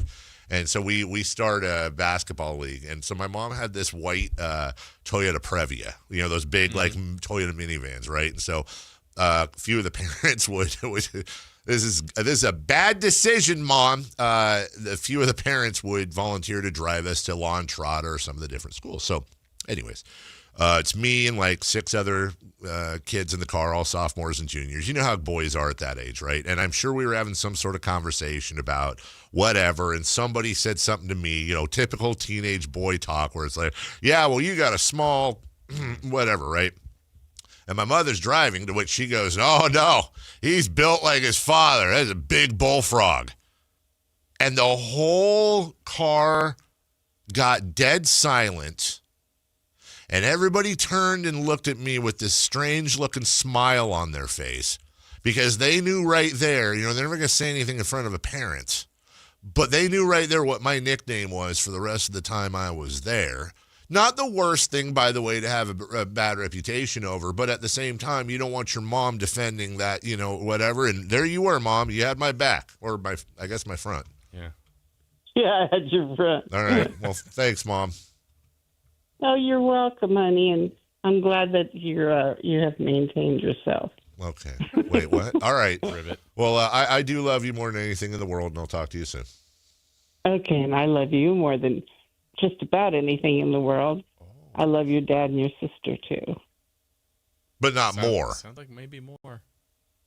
Not more, the same. The exact same? The exact same. Do you love me a little bit more than Dad because we came out of your loins and you'll never be, you're blood related to us. Dad's just kind of a backpack. That's true. Okay. That's true. All right. I'm glad you agreed. All right. I love you, Mom. I got to go. I love you, too. Bye-bye, Jason. Bye. All right. Where the hell do I go after that? I don't know, Ribbit. This is really bad. I've shared a lot. I don't know that I've ever shared that. And that's just, yeah, see, that look right there. That's the exact look I got in the van. Anthony, your thoughts on that story? I'm taking it all in. I think 3 months early scaring her to death is that was. What do you want from me? I want want to it do out. better staying there. Yeah, look, obviously something was going on. I did not like what was on TV in the old womb. I don't know, 3 months. Next time, just think about it before you come out. Yeah, just think before you flop out, or I don't know what happens. Yeah. How were you on the basketball team? Honest to God, continuation basketball. Honestly, Yeah. the honest to God truth, I was best player. Really? On a continuation Were you school. the Shaq of the school? Yeah, man. Or were you the Jalen Brunson? No, I was not the Jalen Brunson. No, because I was like 6'4" in the sophomore year. So I don't know if anybody. I think there was like a couple guys that were taller than me, but I could play some high school basketball. Were people like smoking and playing? Yeah, not smoking and playing, but they'd be puffing on the way in, or we had one guy that always played high. He'd always sneak around. People wearing boots. Kevin Durant? No, but we did have one guy that played every. Yeah, we did have one guy that played every week in jeans. Attaboy. But we all had with stuff in his pockets. We got someone to donate. We actually did have kind of makeshift cheapo jerseys. Those like meshy ones. Reversible. Yeah. No, they were. Yeah. No, it was Rio Americana colors. Even though we were the school for the losers, so it was yellow and green or whatever the hell. Were you like the Washington Generals, or did you beat teams? Oh no, we did it for 2 years, and please keep in mind there were like 6 schools, and then other times schools would have difficulty fielding teams because jail or whatever they were doing. He's out. Yeah, jail. I think we lost 2. I think our record for the 2 years was like 18-2, and we won the title, air quote, which the title was basically like you took the top 2 teams at the end and they played each other twice or 3 times, and I'm a ring culture. I'm not trying to. You asked. I'm not trying to. I'm not trying to overstate my basketball experience. But a lot of these guys are just out there because it got them out of class. Yeah. Because we go on the road and we were playing during school hours, and we had to play in the city, obviously, because a lot of these guys couldn't leave the county. So. That was nice. That was a nice walk down. That was. I'm sure everybody looking for the Game 5 reset got treated there. Ladies and gentlemen, checking into the game, Bullfrog. Can't wait to listen for the drums in the break. That's what I'm saying. I honestly, she says my dad hears it too, but they're both tend to be nutty and squirrel poo. So I think it's the music behind the promos. You think it's the bed music she's thinking? Yeah, I think that the music behind the promos is too loud for. I haven't seen one person. On the YouTube channel. For her liking, it's a little too loud. Maybe Richie, if you're listening, let's stop the bed music behind everything from now on. My mom gets confused. All right, 1-800-920-1140. Why am I throwing out the phone number? No reason at all, just to transition. And thanks to my mom, if you missed that, hey, it's available on Sactown Sports or on the YouTube. The Thunder take a 3-2 lead over the Spurs behind Jalen. Not Jalen Williams, he was hurt. But Jalen. Yeah, Jalen Williams did do something. Caruso pump fakes Wembanyama, gives it up the sideline to Jay Will. Straight away, Wallace crossing over on Barnes, kicks it right corner. Caruso up the sideline. Jay Will 3 for 3 off the right wing. In there, Chichinga Thunder money ball. Hey, I love that. I only play OKC 3-pointers if I can. Shake guarded by Champagne, playing with 4 fouls. Crosses over, steps back, fires. Hang left 3-pointer, looks good. It is Chichinga Thunder money ball. Thunder avalanching the Spurs. The thunderstorm is in full force. 7-0 start to the quarter. And the Spurs kept it close enough to make you think, but in the end, it was a Sacramento kid that was the difference. Wallace the rebound to McCain open. His angle right 3-pointer is up and in. Chichinga Thunder money ball. J-Mac with a stroke. It shows. He got 17, plays the crowd. After the game, Shai Gilgeous-Alexander had good things to say about his teammate, Chet Holmgren. I mean, he was really good. Like, Chet has all the tools, and everybody in our building and the league knows that. He's a hell of a player. Like, as a player, you're gonna go through ups and downs. Like, I don't ever worry about Chet just because I know like how much he loves the game, how much he cares, and how much he works. Like, he'll figure it out, no matter what it looks like. Like, he'll get to it, and I'd bet on Chet 10 times out of 10, and he proved why I would bet on him tonight. I was thinking about that last night while I was watching.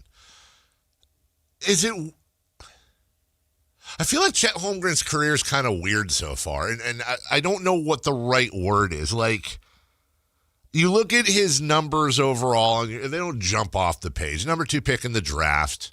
He averaged 17 points, 9 boards, 7'1". He's averaging 9 boards. You got the 2 blocks on splits of 55, 36, and 79, which that 79 is great for a big man. But also number 2 in Defensive Player of the Year behind Wemby, putting that kind of stuff up, and he's playing side by side with an MVP and a number of talented players. Like, I think Chet Holmgren is maybe very underrated. But I don't spend a lot of time thinking about him, and I feel like I should think about him more. Like, I think he's really good, and I wonder what he would be doing on another team if he was the guy. Yeah, I feel like he's, to me, a little bit more of a fit for them than he would be if he was a dude on another team. I think he's better suited for this, but... Seems like it. Yeah, but that's all we've seen. Yeah, you're right, in fairness to him, but, if they win 5 more games, he's a 2-time champ this early in his career. He's going to be paid by that organization. should stay a central figure along with SGA in that organization.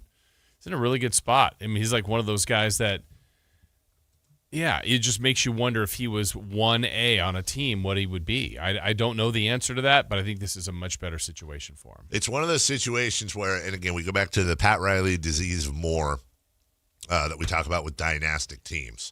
As you mentioned, the Thunder have him locked up along with their entire core. They have him locked up for the next 3 years at 41, 44, and 48, which, again, I understand we're dealing with an insane amount of money. But I think for NBA value, it's actually a pretty good contract. Yeah. Barring any kind of future serious injury. Of course. Right. And we're dealing with a guy who, if they, as you said, if they win the title this year, he's now won a title in 2 of the 4 years he's been in the NBA. This is 3rd season. Right. And remember, he got he had that injury his first year, but this is his 3rd season. It's interesting because then you look at it and you go, okay, hold on. Like I know this is in the way too early category, but I feel like it's an undeniable statement I'm about to make. Chet Holmgren is on a first ballot Hall of Fame trajectory. Is he not? At this rate, yes. I'm not saying he's going to retire with 12 championships, which would be about the base he's on, but and by the way, he probably needs a Victor Wembanyama injury to win Defensive Player of the Year in his career. You may be looking at a guy who has the most second-place Defensive Player of the Year finishes in the history of the NBA because he's just up against what will likely go down as maybe the greatest defensive player of all time. Literally, he's going to be blocked by Wembanyama. That's a great, Yeah, and it's not like Victor's going to steal the award. He'll deny it. He'll shut it down. Yeah, he's got a glove on the trophy. He'll zone it. What? Arizona it? Mm-hmm. Are you saying the Kings are looking at Brendan Burries? I'm not saying you're not saying that? All right, we'll take a break. Sources are telling me. Oh, speaking of sources telling me, I forgot. And then we'll hit a break here. Where are we? I haven't checked the poll in a while. Hello. Earlier today, we put out a very important question, and now it looks like the results are coming in strong. Which is worse, snake or rat? 67% of the vote says rats worse than snake. Some people, by the way, citing the plague. True. Rats have killed way more humans than snakes. And oddly enough, snakes come to houses, in many cases, to eat rats. Rats aren't eating snakes. We'll take a break. Do you know that? I've never seen it. Yeah. Or we'll go around the diamond next. The A's and Mariners have played 2 of their games of the series. Also, the A's, not only they call up a fantastic prospect, but I really like this guy for a very specific reason, Jason O'May. My mom had some very nice things to say about you. I really appreciate She very that. much I adores appreciate you. her. She adores you. We'll take a break. We'll come back with that next. Come on. Take Sactown Sports with you everywhere you go with the Sactown Sports app. The most in-depth coverage of the Kings and 49ers. A library of written and video content. And all your favorite personalities all in one place. Download the Sactown Sports app today and get in on the action. Your local sports leader, Sactown Sports 1140. Mike Rowe here with another random fact. Those cracks on your walls aren't just cosmetic. They could mean your home is sinking. Whether it's drywall cracks, exterior cracks, or sticking doors or windows, do yourself a favor. Call Groundworks. I spent some time working with these guys, and they're the real deal. Their people are trained and certified to stabilize your foundation.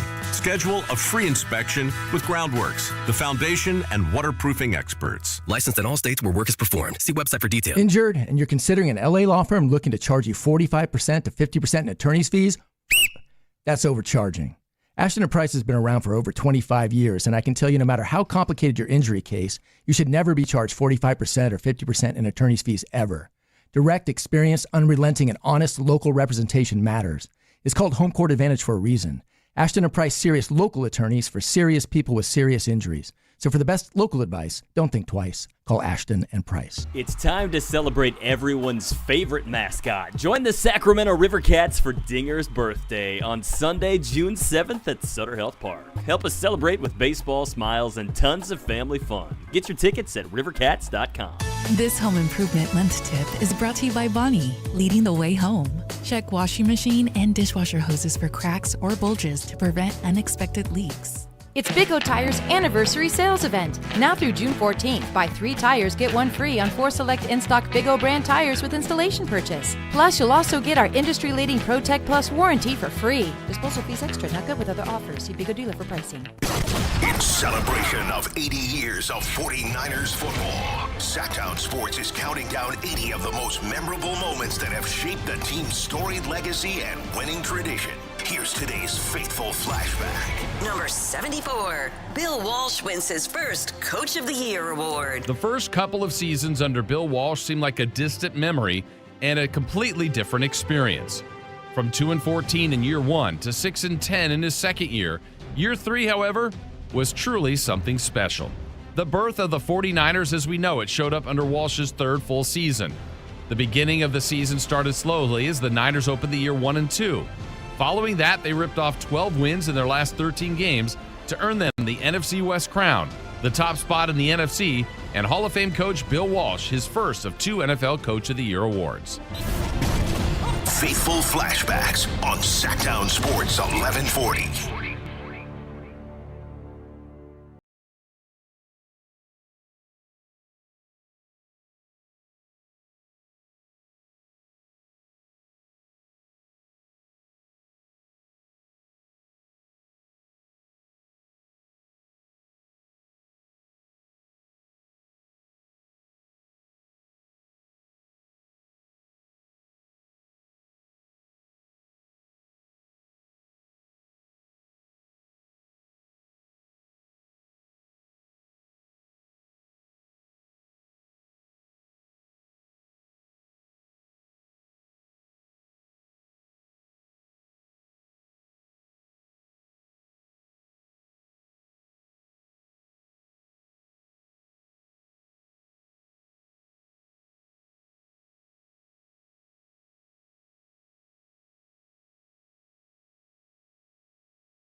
I believe it's either, my mom used to say this story, it's either kindergarten or first grade.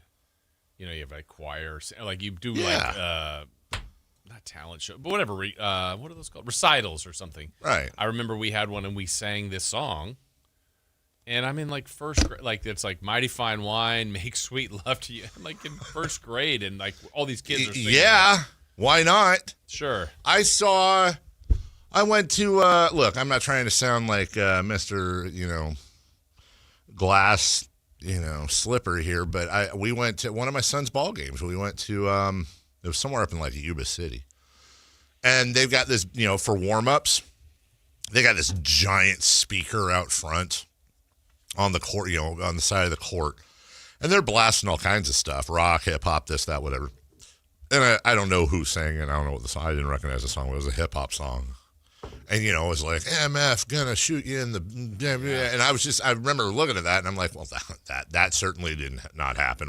That certainly didn't play when I was a child. And now I think it's just, depending on the school or whatever. Yeah. Like, I will, speaking of that, it's one of the reasons why I have very much not my son has flirted with AAU ball for a while. I don't know if you've seen the TMZ clip that came out of Kendrick Perkins having to be restrained at his son's AAU. I did not. Yeah. And I just, once again, and, it's never good to stereotype and it's never good to use a broad brush, but I'm going to use a little bit of it here.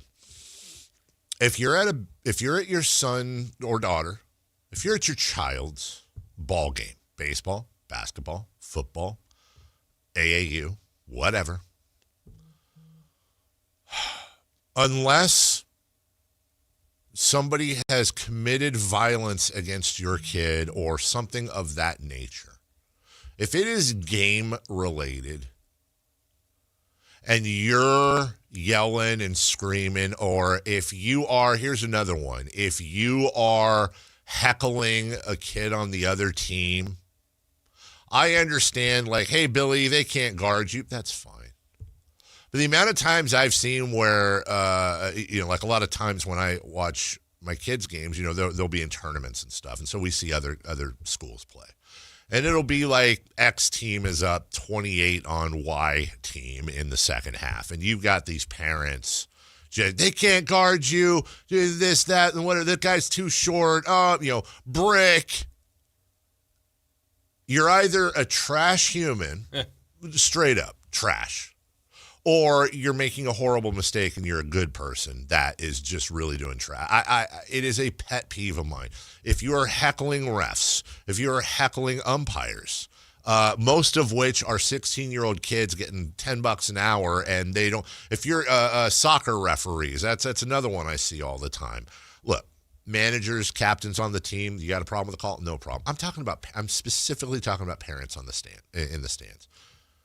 There are always exceptions to rules. There are always, and if you're out there and you're like, well, this one time, okay, well, that's that time.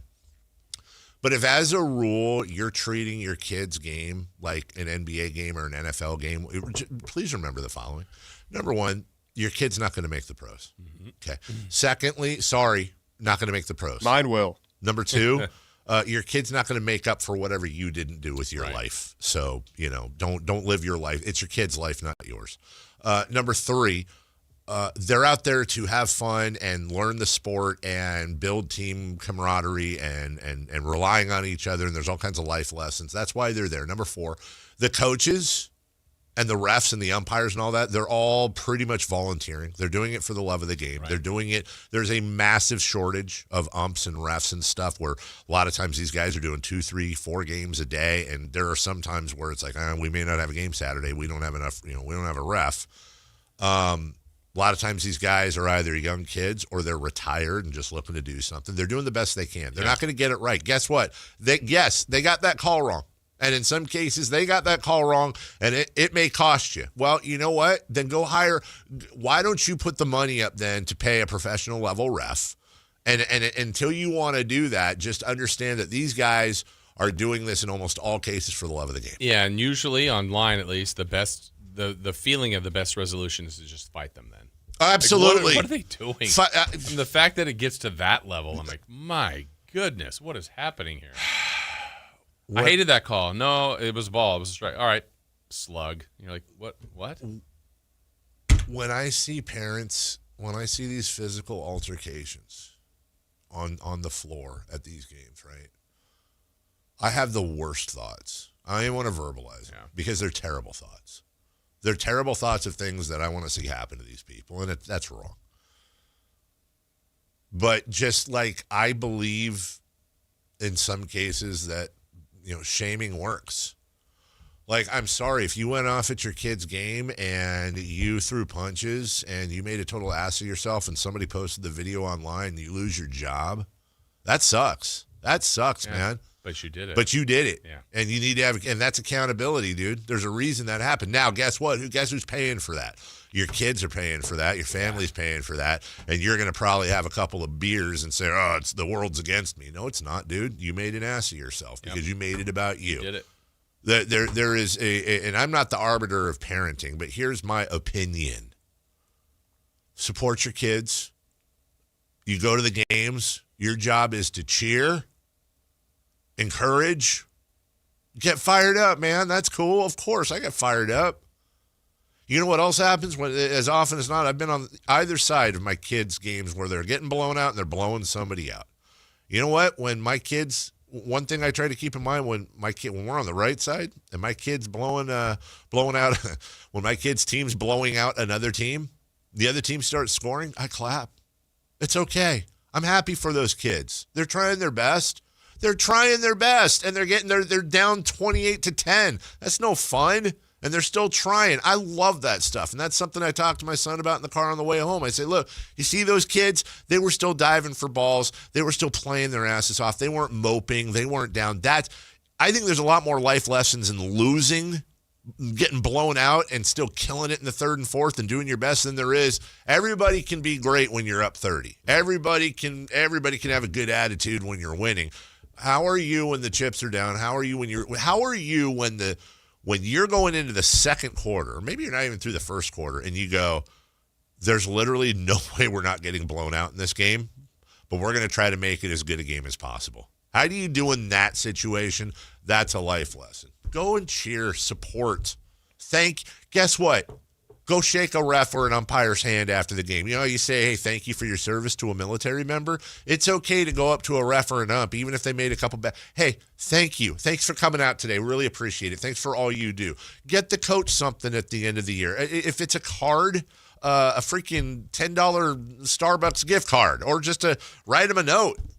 You may not agree with everything they do, but let them know they're appreciated. Can we get more of that? Right. And less of this, I don't know, man. I saw the Kendrick, and I don't have the context there. Who knows? Maybe some kid, who knows? Maybe right before the film started rolling, some other parent got in his kid's face. I don't know the context, but generally, and now I'm going to be the guy that gets caught on camera doing that in like a week. Then, possibly. But I'll have a good reason. Yeah. The A's lost yesterday. Mariners have come in and beaten them not once but twice. But the A's did call up their top pitching prospect, and that's saying something for a team with a lot of prospects. Gage Jump.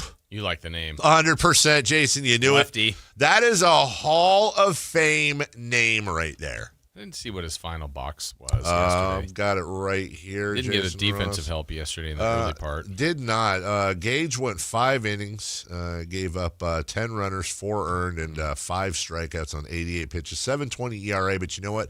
I think that's going to come down. I think so too. I think that's going to come down. How can you not be good when your name is Gage Jump? Yeah. Just turned 23 last month. How about that? Hey, how about that? Makes for an important day today. Yeah, Day game. You lose, you get swept, you're out of first. You win, it's back to game and a half with the Yankees coming in. So it's big game today. Will you be there tonight? Do I say? You know what? Today's the day that you show up in a big, important game, and the A's come out and they win big. Oh, then I'll go. Yeah, I think today's your day, I'll Jason. 12:05 p.m. start. Also, Nick Kurtz's on base streak comes Finally, to an end. Yeah, and he had a drive to I think it was left center at some point in the game. He had a drive to left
Kings quietly begun modeling their roster after an Eastern Conference contender. We making something nice here with the Sacramento Knicks. That's what is going down, guys. The 916 Knicks. The 916 Knicks.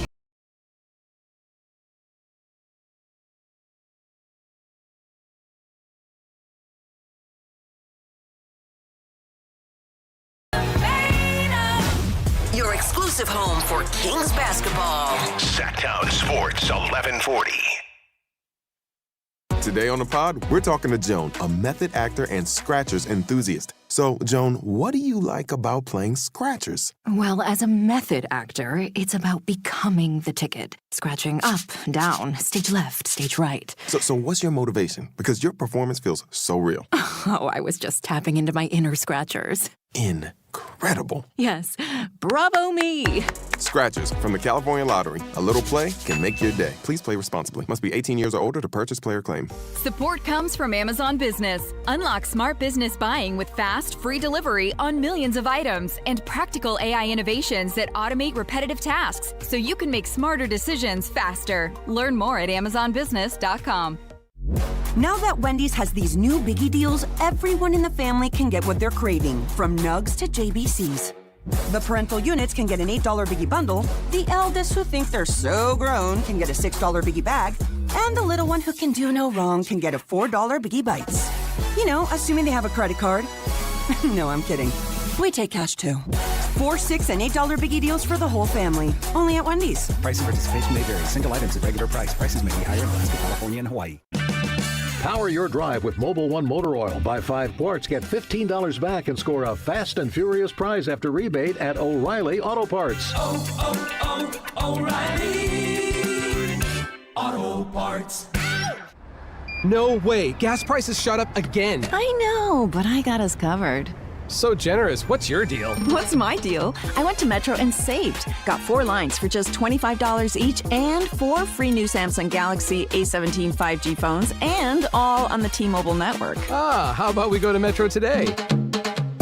Get that more for your money feeling. Visit your Metro by T-Mobile store. Just bring your numbers. Not available if you've been with Metro or T-Mobile in the past 180 days.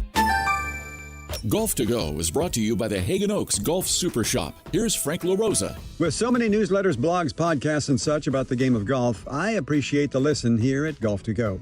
But here's one I look forward to in my inbox. It's called Power Fades and written by a fellow New Englander named Jim McCabe. He covered the game for the Boston Globe for 23 years, going on to cover the PGA Tour for Golf Week magazine, followed by a position with the PGA Tour as Senior Manager of Communications. Since 2021, he has self-published his digital golf newsletter called Power Fades. McCabe says he has a passion for playing golf that is surpassed only by his passion for writing about people who have a passion for playing golf. I open his newsletter with a smile on my face, knowing I'll encounter another's highs and sometimes lows as McCabe writes with great sentiment about regular people's regular lives and their place in the game. And his front 9 musings add humorous reflections to this tidy package. Visit powerfades.com now and thank me later. That's your Golf to Go. I'm Frank LaRosa. What's hot? Yeah, hot. Real hot. And what's not? It's not good. Brought to you by American Energy Heating and Air, Sacramento's complete heating and cooling company, and second opinion partner.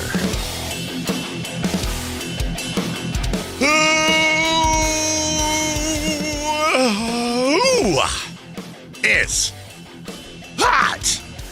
Have you ever heard of the New York Knicks? I have not. Informed me. Well, Mikal Bridges is on the team. And a lot of people did not like the amount of picks that they gave up for him. Well, the New York Knicks are in the finals. They are. And over the last 10 games, Mikal Bridges has been averaging 17.5 points per game on 70% true shooting percentage. That's pretty good. Pretty good. Might be a big reason why they're in the finals. Might be. Well, I'd say. If the Knicks are hot, I mean, Mikal Bridges is hot. Who is not hot? The NBA referees yesterday? Uh-oh. Yeah, a little bit of drama. Oh, what happened? They missed a goaltending call. Yes, the they ball did. went off of Chet's foot. Yep. And they ignored a coach's challenge for it. Yes. Wow. 2 free throws for SGA. Are they on the take? Possibly. Is there a conspiracy? Was the draft rigged? Yeah. Must have been. Must have been. All right.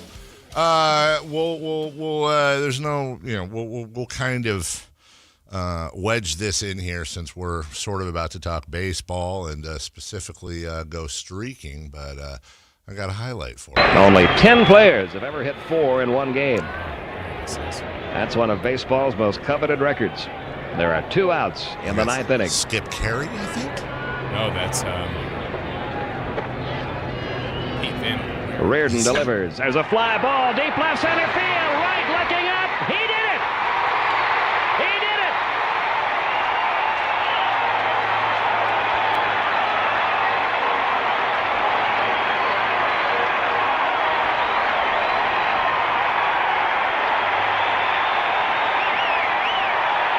Bob Horner has become the 11th player in baseball history to hit 4 homers in one game. It's 11-8. Is that Pete Van Waren you're saying? Wow. I remember great that, call. thinking that was such a cool Same stat. Yes. Bob Horner hit 4 homers in a game. God, I remember that. And I'm pretty sure it's one of my earliest baseball memories that I watched that, at least part of it on old TBS.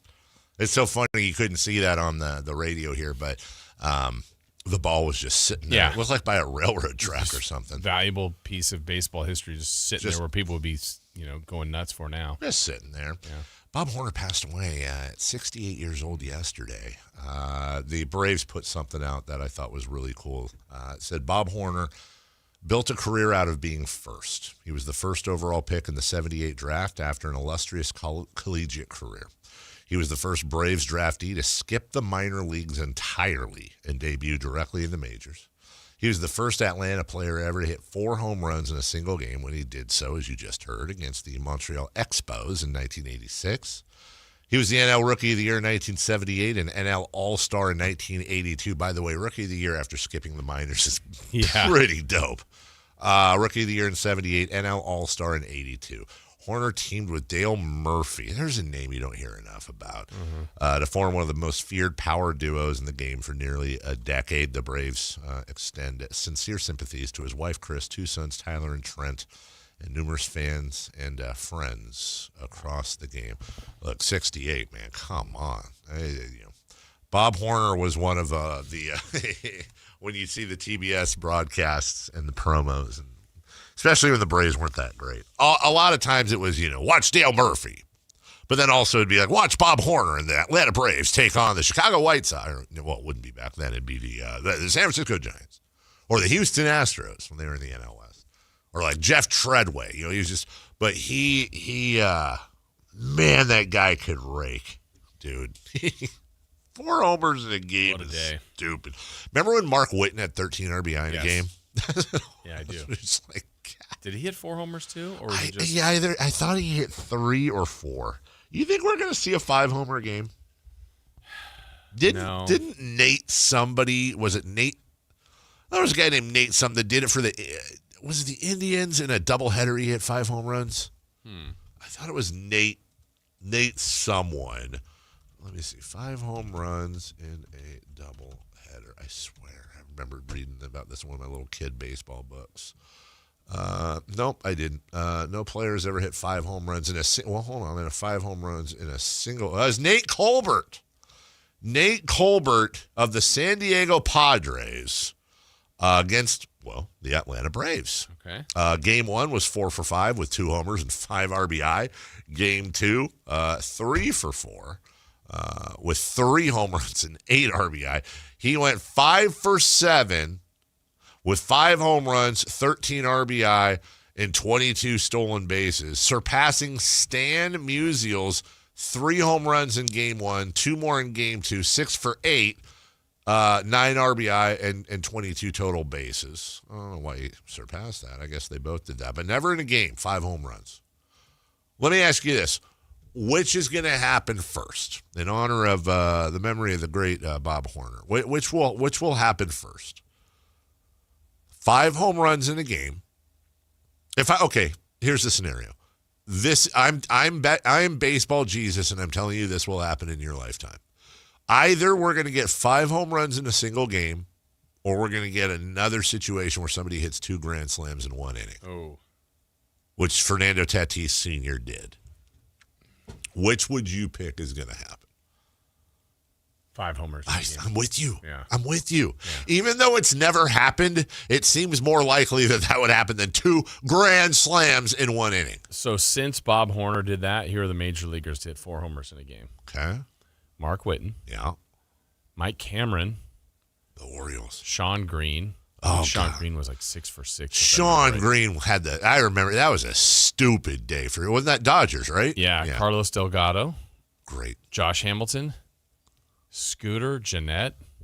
Oh my! Wait, hold on. I does it say the date? Wasn't that on opening day? No. It was okay. I swear to God, I thought he did something like that, like the opening day or the first week. I remember that. JD Martinez. I forgot that. Last year we had 3 of them. What? Eugenio Suarez. The only name in sports with 5 syllables in the first name. Nick Kurtz. Kyle Schwarber. That's right. I forgot Kurtz did that. Wow. Well, maybe we'll get one of those guys today. Let's go streaking, please. It's time to go streaking. We're going streaking! Who is the Nostradamus of MLB? Who can keep the streak going? It's time to go streaking. What the hell are you doing? We're streaking. I did have an unassisted triple play when I was in 4th grade. I don't know if you know that. Yeah. Wow. Yeah. Was it in the newspaper? That was absolutely Sacramento Union. Great picture. Oh, how slow were they running? Slow. I was playing the hot corner, dove to my left, got it, line drive, gloved third, tagged the kid coming from second to third, who I think probably... Why was he running? They probably pooped his pants or something. It was 4th grade. He was playing in the grass. Run the wrong way, too. Yeah, wrong way. We called him wrong way. Pretzels McGillicuddy is what we called him. Yeah, we did. Uh-huh. All right, back to you. All right, our streak, not very impressive as a show. Dave, you were at 1. I'm at 0. Chris is at 0. Anthony's at 1.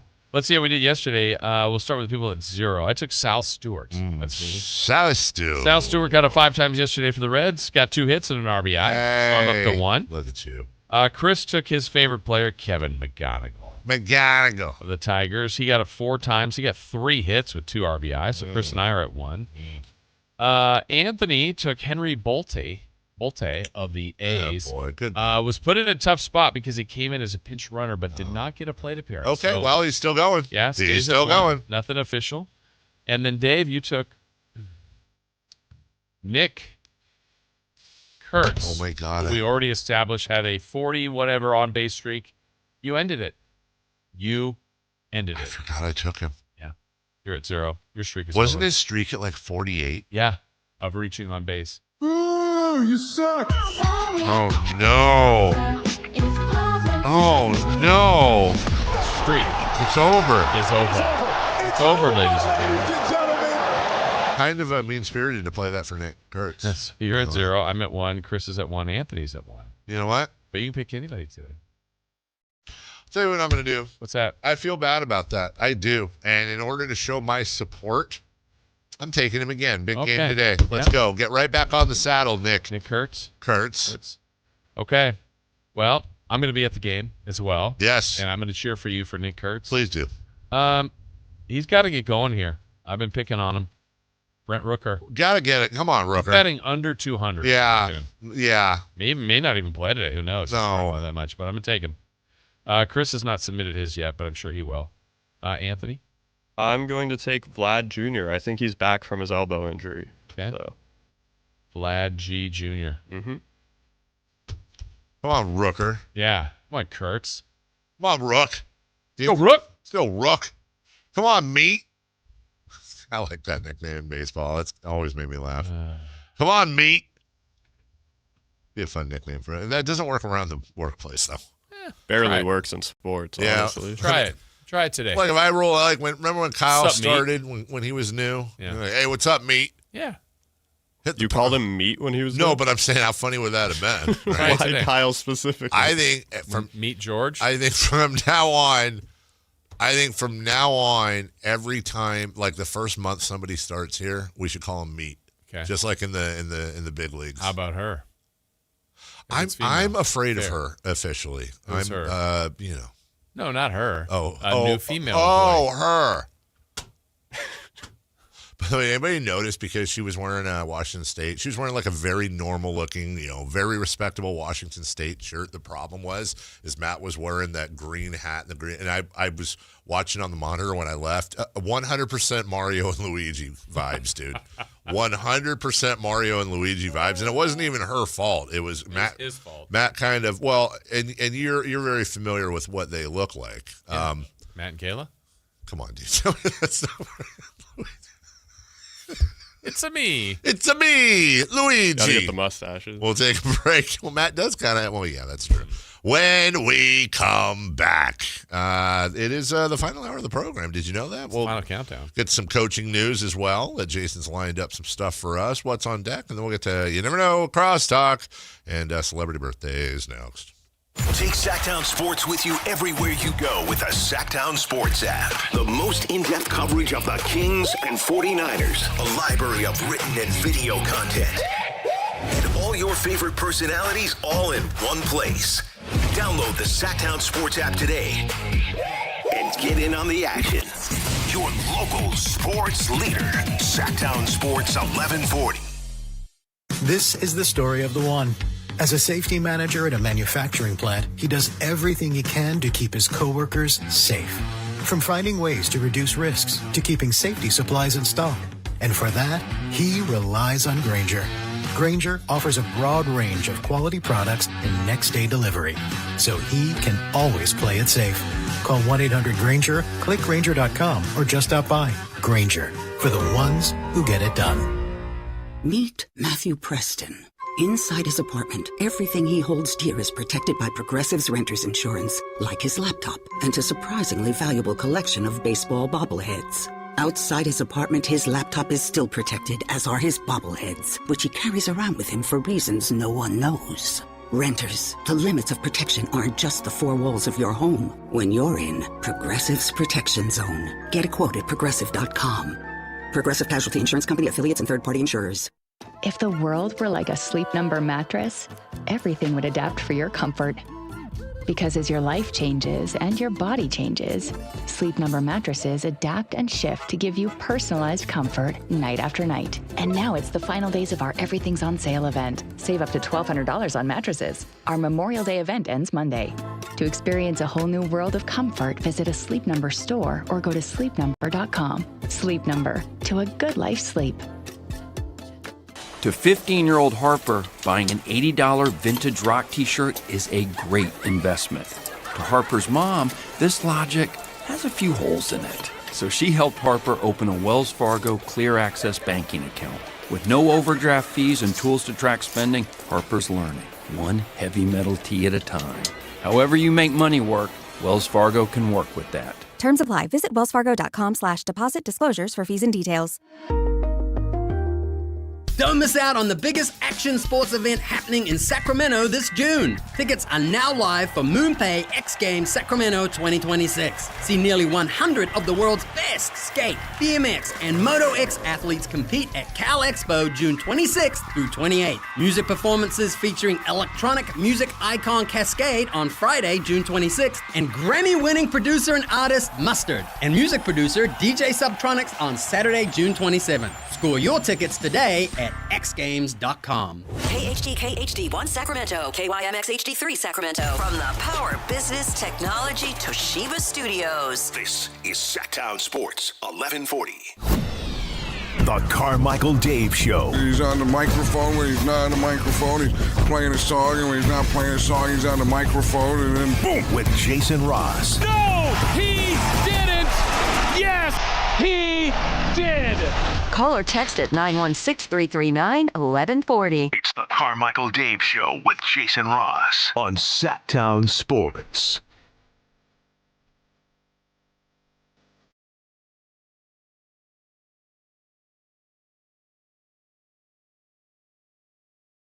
Ooh, that's a good one. Mount Jetmore, New York.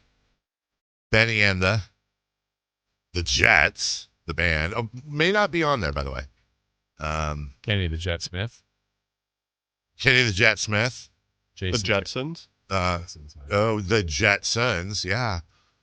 You were going to say, Jason, the Jet Terry? Jet City Woman, hit. That's a hit from Queensryche. Big old jet airliner or whatever that song is by Steve Miller.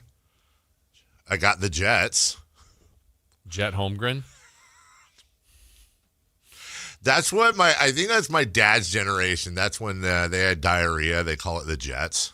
Oh. I don't think anybody does. Remember, there's all kinds of terms from like the 40s and 50s now that didn't they used to call it the trots? Yes. Yeah. I'm particular to the green. Trots. What is it? The green apple splatters. Does anybody say that anymore?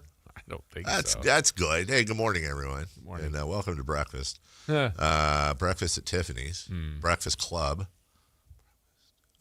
Breakfast scramble. Breakfast ball. Oh, it's a good one. You ever pull a joke where you're like, "Hey, can I take a brunch ball? What about a lunch ball?" I did that. So it might have been about 3 or 4 years ago at Bandon, playing with 2 other people, and first tee box, and there's like another foursome waiting. I'm like, just get off the tee, and I hit one 8 yards to the left on the ground. Just topped it. You're like, the guy goes, no worries, breakfast ball. I'm like, all right. Second ball, I hit within an inch of the first ball. He's like, lunch? I'm like, because you want to play? I go, yeah, I want to play it. Just leave me alone. Is it what? I mean, just literally, usually the second golfer figures it out. It's like, all right, I don't know what that first one was, but I literally hit the second one that's like they're touching each other. I'm like, what the heck? The other one that sucks is when when you're, let's say you're like 200 yards out, which I can hit with my 3-wood, right? So I can hit it, and you got a group behind you, but you've got to wait for the people to get off the green because what you don't want to do is the one time, and you just land it right on the green, and you could hurt somebody. Yeah. So the group behind you because this guy's waiting. Oh, he's waiting. All right, there, Nicholas. Yeah. And then they can see your shot, and you hit a grounder to shortstop. 14 yards forward. And behind, the cart, because they're probably looking through their rangefinder, and they're like, wow, that was worth it. Good thing you're waiting. And I probably do the same thing. Yeah. It's just like. But you're capable of it. 100%. Yeah. 100%. From my child. Dad, I woke up 2 hours ago, but I can't go back to sleep. My brain already thinks it's wake-up time. Then wake up and do the dishes. Oh. Doofus. What is she talking about? It's 9 a.m. God forbid. I was going to say, this isn't Mason. No. Mason's at school right now, but Avery, the loafy fish, is just, she's home. I love it, but, up till 2 a.m. scrolling. What the hell do I... You want to take that? Yeah, I think you need to. Okay. Yeah, this is an important family call that he just got. So we'll see what this is about. Anyway, we will continue with what we were going to be discussing, which is coaching news around the NBA. Yesterday, the NBA Coach of the Year was announced. I don't know if it's controversial. A lot of people thought it could be J.B. Bickerstaff. A lot of people thought it could be a couple other candidates, certainly. Certainly Coach Johnson in San Antonio. Even though the Spurs, I think he won 3 Coach of the Year awards, which it's difficult when you've got a good team and a respected coach to win a Coach of the Year multiple times. But it goes to Joe Mazzulla. And we talked about it earlier about the potential of a gap year for the Boston Celtics. They didn't treat it that way. They won a lot more games. They got the Executive of the Year in Brad Stevens, and then Coach of the Year in Joe Mazzulla. So he takes home the award. A lot of people were critical of the announcement because they looked at the postseason, which, remember, these are voted on before the year. But Mazzulla got the honor, and it could be kiss of death. What's so funny? Oh, sorry. I thought I heard something. Everything good? I said you had an important phone call. Yeah. Sorry. I think I can be transparent about it. Well, no, because it's very innocent. Hold on. Let me make sure for the flex that's about to happen. That was Scott Perry, Kings GM, calling. Just let that sink in for a second. Live and local. That's what we do. We talk to GMs. Anyways, this is going to be a major... Commenting on your tweets? So this is going to be a letdown. As a matter of courtesy, right? Because I do that tweet bit every year. He knows the show 6 to 10. Does he though? I called him yesterday afternoon, and it was going to be, I wanted to check in with him anyways. Hello, Scott. Hello, Scott. And he must have been on the phone making a trade or something because he didn't pick up. Oh, yeah. Anyways. Are you here to report that trade? Off record. I'll tell you during the break. Okay. But it was a Subway sandwich for Jersey Mike? Jersey Mike's. Yeah, thank you. I kept thinking Mike and Ike's. Anyway, so he said, hey, I'm going to be, whatever he's doing. Again, I don't want to tell tales out of school. I said, no, just call me whenever. No big deal. Anyways, good for him. He's busy right now, but he was just calling me back. The whole point was I just wanted to give him a heads up. Hey, I don't want you to look with a raised eyebrow at these tweets. This is a bit I do every year, and then we'd have a laugh, and then I'd probably sneak in some question, But as a matter of courtesy, I just wanted to tell him that yesterday, and so he apologized, said, oh, the show's on. I said, come on, Scott. Yeah, get it together. 6 to 10. Right. By the way, did we get a Monday motivation from him? I don't know. Oh, because we were off, right? Yeah, but I'm sure he did it. Doesn't the motivation still has to continue? I mean, especially on Memorial Day. Yeah. Well, we did. Okay. True success and satisfaction will come when we learn to overcome our natural instinct to be self-serving. Once our sights are taken off of ourselves and we begin to channel our energy towards service to others, our own success and happiness will follow. And I always love that, and what's really cool is not just his Monday motivations, but it's also one of the cool parts of social media where I like to look at the comments and people kind of vibing. They're all very encouraging. So he says, our own success and happiness will follow. And the first comment is, hell yeah, GOAT, you tell him. Please don't draft Darius Acuff, though. That's from Jalen Suggs' hater account. Matt Barnes' 6th grade coach on Twitter says, AI ass tweet, why do you even do this? Max says, I repeat, do not get Darius the Cone Acuff. Was that you? And then Max says to Scott, and tags Vivek in it, the more you watch, the more you realize you can move down and get Burries or Liberian Phelan. He gives off SGA vibes, and Burries looks like a possible Cade. You think that when these people tweet that at Scott and Vivek, do you think that anywhere in their head they're thinking like Vivek shoots Scott Perry a call? I was like, hey, I want to talk to you about Max. I don't know if you saw the tweet he tagged you in, but he's saying that we could probably trade down and get 2 of these guys. He actually says that LeBaron looks like a SGA, who won the MVP 2 times in a row. Burries looks like a kind of a Kate Cunningham. I wouldn't even want that. Should we revisit this? And this guy's like, yeah, I looked at Max's tweet too, and I called up some video. And I wouldn't have thought of this without Max. Wouldn't have thought of it, but Max 17A8, that's a real screen name, by the way. It brought it up, and maybe we should let's have a meet. Should we have a Zoom call? Let's have a Zoom call. Yeah. All right, I'm in. Hi, Tay. Tay. Hi. Hello. Hey, Carmichael, how are you doing? I'm good, Tay. Hey, say hi to Jason too. Yeah, I was just gonna ask, how are you doing, Jason? I'm doing well, thank you, Tay. Thanks, Tay. Yeah, it's always good to hear Jason's doing well. It's already starting to make my day. Me too. Hey, you know what? Mine too, Tay. Every morning. My mom loves Jason too. Yeah, it's great. That was a big note for me today. Yeah. Okay, guys. Yeah. Turn down your radio, Tay. Or up. Yeah, it's probably confusing you because we're on a delay. Okay. Can I make 2 points real quickly? Yeah, I don't know. Can you? Yes.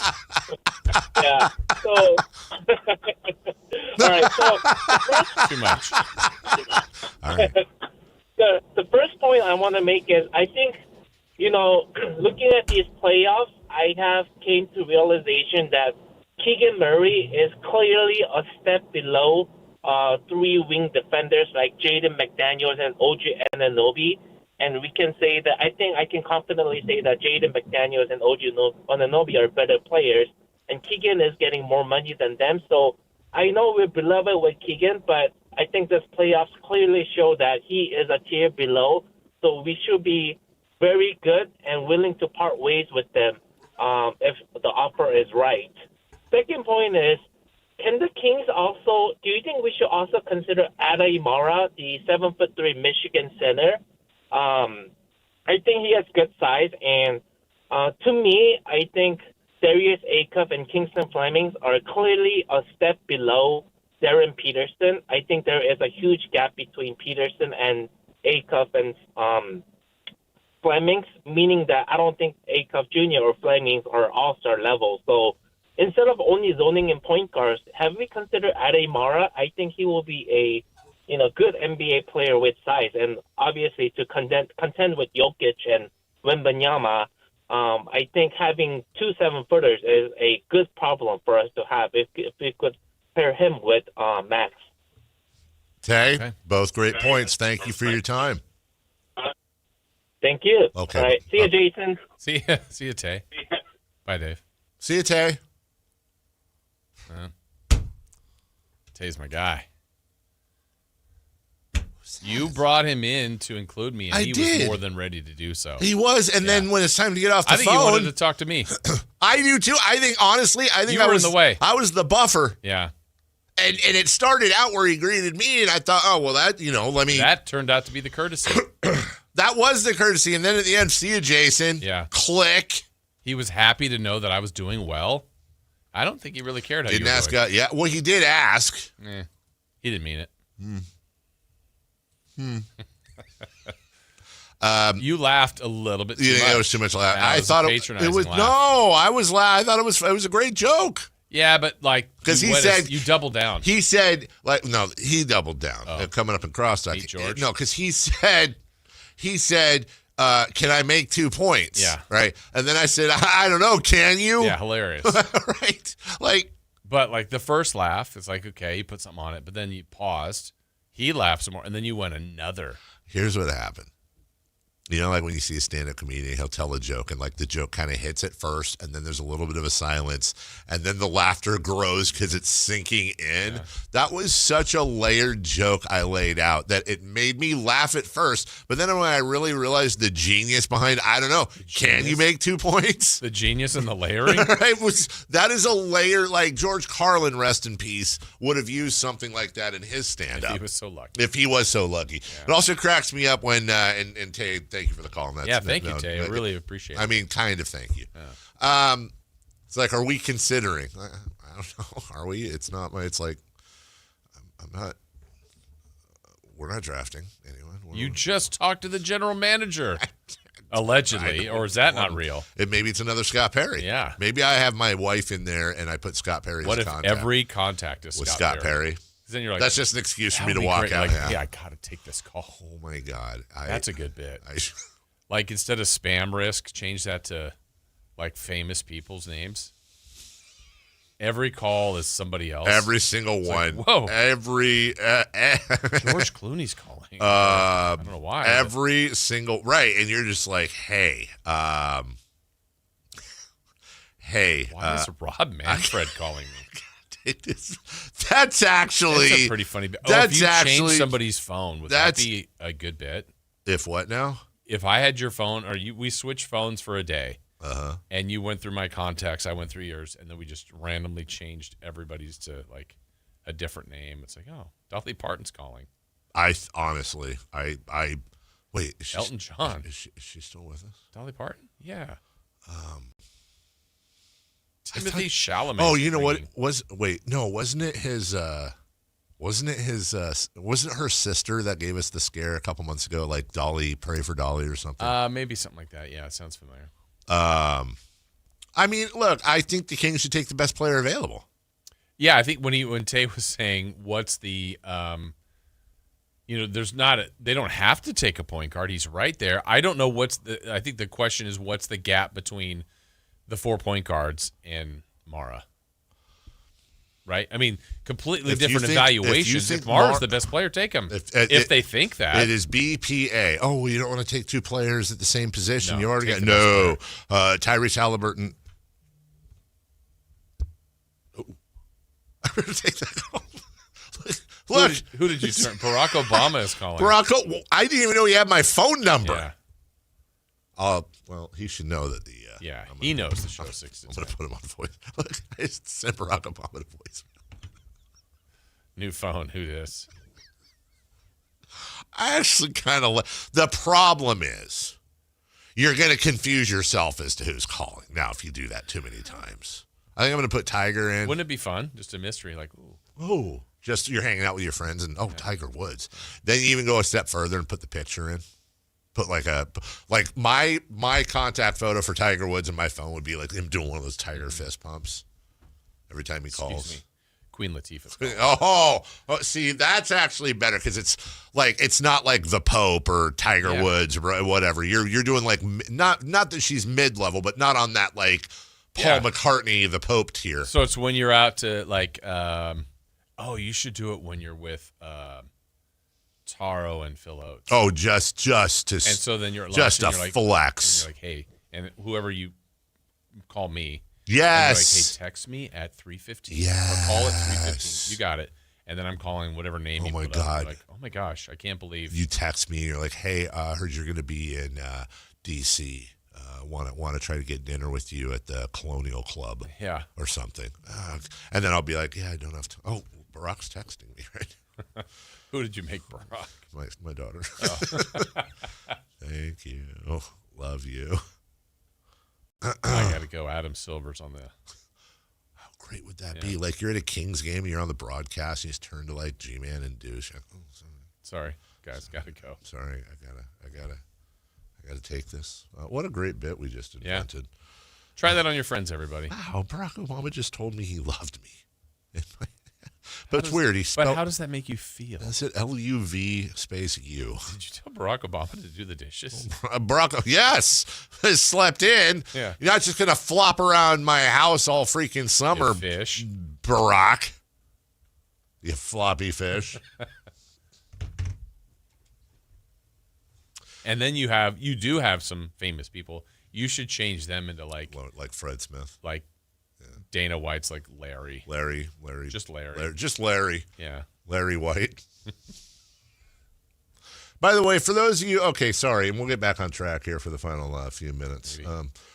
Maybe. I'm wearing a pink jersey today that says Sactown on it. This is, I think I'm going to get this right. This was the Barbie edition of the former Sactown royalty, now Kings Herald merch that they would sell. Now you can't put like any Kings stuff on there, but it says Sactown and number 5, which was Fox then and all that. I'm pretty sure this was during COVID, and you buy a jersey to support them while whatever's going on and all that. So this was when Barbie came out. Yeah. So mine's in the wash. The problem is I have the pink shirt underneath. I need a ruling on this. I don't have a lot of pink in my my closet. You want my ruling? Yeah. Really? Just because of the shade? I don't think it works. That's Anthony? A different pink. It is. That's 100% a different pink. Yeah, I know. I mean, you tried. Yeah, I appreciate the effort. If you do a bunch of different shades of pink, then it works. I think you try. Like, can you lift up the shoe again? Honestly, I think the other one. Stupid.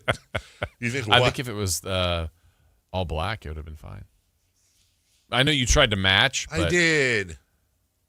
I have those Marvin Bagley Pumas that have the pink. I thought you had some more. Yeah, I probably that'd have been closer. Are there some green in that? There's a lot. That's the problem. Or is it blue, closer to the stripes? Nah, it's kind of greeny. Mike Greenberg. Yeah. By the way, now my daughter is doing bits because I sent her a screenshot that she's Barack Obama. I'm not reading that. Oh, no. Let me be perfectly clear. So, anyways, Joe Mazzulla won NBA Coach of the Year. Yeah. That was great. Is that a kiss of death? Yeah. So I think, what did I have on here? Let's see. Missoula, Atkinson, Dagnall, and Steve Kerr are the only people that have been coach of the year that are still coaching their same team. That's crazy. Because Mike Brown won it, but Atkinson was barely made it. Yeah, barely made it. Crazy enough, there was a run there too, like Doc and Mike and Williams, and Casey. Yeah. And Mike, you had this note down there that Mike Brown's the only Sacramento Kings coach ever to win Coach of the Year. Yeah, I think the only other candidate would have been Adelman, and I can't believe he didn't. I honestly, thought he did. I wonder who the first year they turned it around won. I don't know, 99. The wrong person. Yeah. You also have a question down here because we talked a little bit. I had said if put it there. It says if coaches don't matter, why are there so many changes, or is that the point?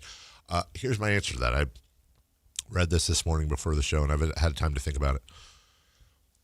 Because I think that owners and GMs are sensitive to the whims of the fans, especially in the social media world. Yeah. And I think that the coach is the easiest thing to change. You can fire a coach at any time, and it doesn't matter, and it doesn't count towards the cap. Now, in some cases, they'll make trades. They'll do certain things, and we see that all the time. Hey, we need to shake something up here. And you have your coaches, your Popoviches, your Spoelstras, et cetera, that your Steve Kerrs that aren't going anywhere. But I think ultimately for your bad to middling teams, coach is the easiest scapegoat. Coach is the easiest change to make. And I think that's why that happens more often than not. Yeah, and if you're looking just if it's a lever pull, if it's just something different. And sometimes we also have to call it for what, maybe there's just something internally that's not working. It's like, you know what? Good coach just didn't fit us. It wasn't right. The locker room wasn't right. Well, then you make the move. But it is amazing how many changes there are. Yeah. Yeah. And look, even we just talked about Atkinson had a successful year. They didn't win the whole thing. He was rumored, and he made it. Looks like he'll be back. Philadelphia, we were speculating on Nick Nurse. Well, it looks like he's coming back. But then like a guy like Mosley, Jamal Mosley did a really good job, I thought, in Orlando. They said, nope, we're going to do something different. And then, boom, he gets hired in New Orleans. So last year's bizarre firing of Michael Malone. Yeah.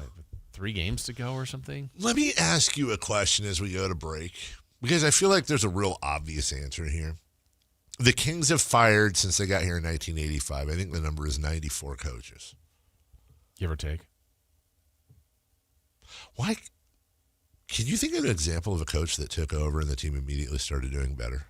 I understand Doug Christie had a little streak last year. Adelman. But Adelman wasn't mid-season, though. In season? Yeah. No. I honestly can't. I think Doug's the closest, isn't he? What? They lost the first game, and then didn't he win won 9 in a row? 7 and 9. Yeah. I think he was like 500 towards the end of the season. Yeah. At the end of the season. But he was like 9 and 1 or something. Yeah, I think you're right. Or 8 and 1. You're right. Yeah. All right, we'll take a break. Maybe we'll go through it because I just don't remember that. When we come back, let's get to What's on Deck, brought to you by Rex Decking and Railing, and then we'll cross-talk with Matt and Kaylin, do celebrity birthdays to finish out the program next. Bye. Have the Sacramento Kings quietly begun modeling their roster after an Eastern Conference contender? We making something nice here with the Sacramento Knicks. That's what is going down, guys. The 916 Knicks. The 916 Knicks.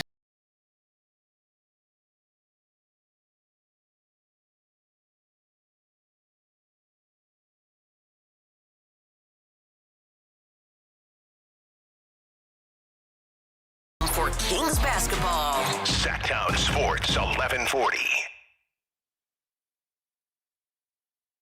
Toyota's Memorial Day offers are extended, so grab summer and savings by the wheel at Toyota's Summer Starts Here sales event. Lakeside, Mountainside, or Oceanside, Toyota's got the perfect pickup for California. Score low 2.99% APR plus $500 finance cash on the rugged 2026 Tacoma SR5. Or get $3,000 cash back on the powerful 2026 Tundra. Offers end June 1st, so get to Toyota's Summer Starts Here sales event. Toyota, let's go places. Offers available through TFS to buyers with premium rated credit and cannot be combined with other offers. Cashback offers exclude Tundra TRD Pro. If the world were like a Sleep Number mattress, everything would adapt for your comfort. Because as your life changes and your body changes, Sleep Number mattresses adapt and shift to give you personalized comfort night after night. And now it's the final days of our Everything's on Sale event. Save up to $1,200 on mattresses. Our Memorial Day event ends Monday. To experience a whole new world of comfort, visit a Sleep Number store or go to sleepnumber.com. Sleep Number, to a good life sleep. At University of Maryland Global Campus, we know you're no stranger to setting big goals, whether in school, at work, or in life, and you're ready for more. At UMGC, we offer the skills-based education you need to move your career forward. Learn how to apply AI, data science, and other emerging tech, plus gain skills in leadership and critical thinking. You've come far. Succeed again. No application fee if you apply by June 1st. Learn more at umgc.edu. Certified to operate in Virginia by Chev. Patrick was way behind on his IRS taxes. I was in way over my head. The total amount ended up being somewhere just over $30,000. $30,000.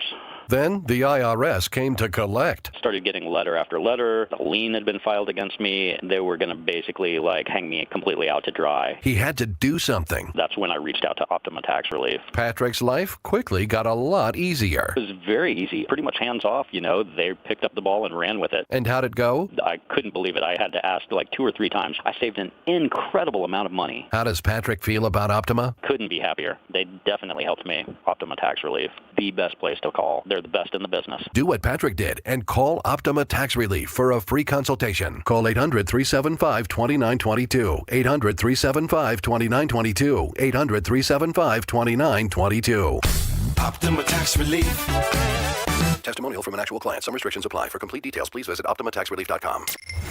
The following is a test of the emergency alert system. This is only a test.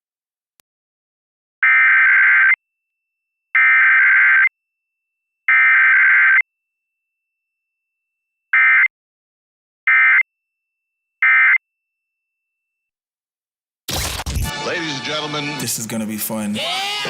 It's time for What's on Deck, brought to you by Trex Decking and Railing.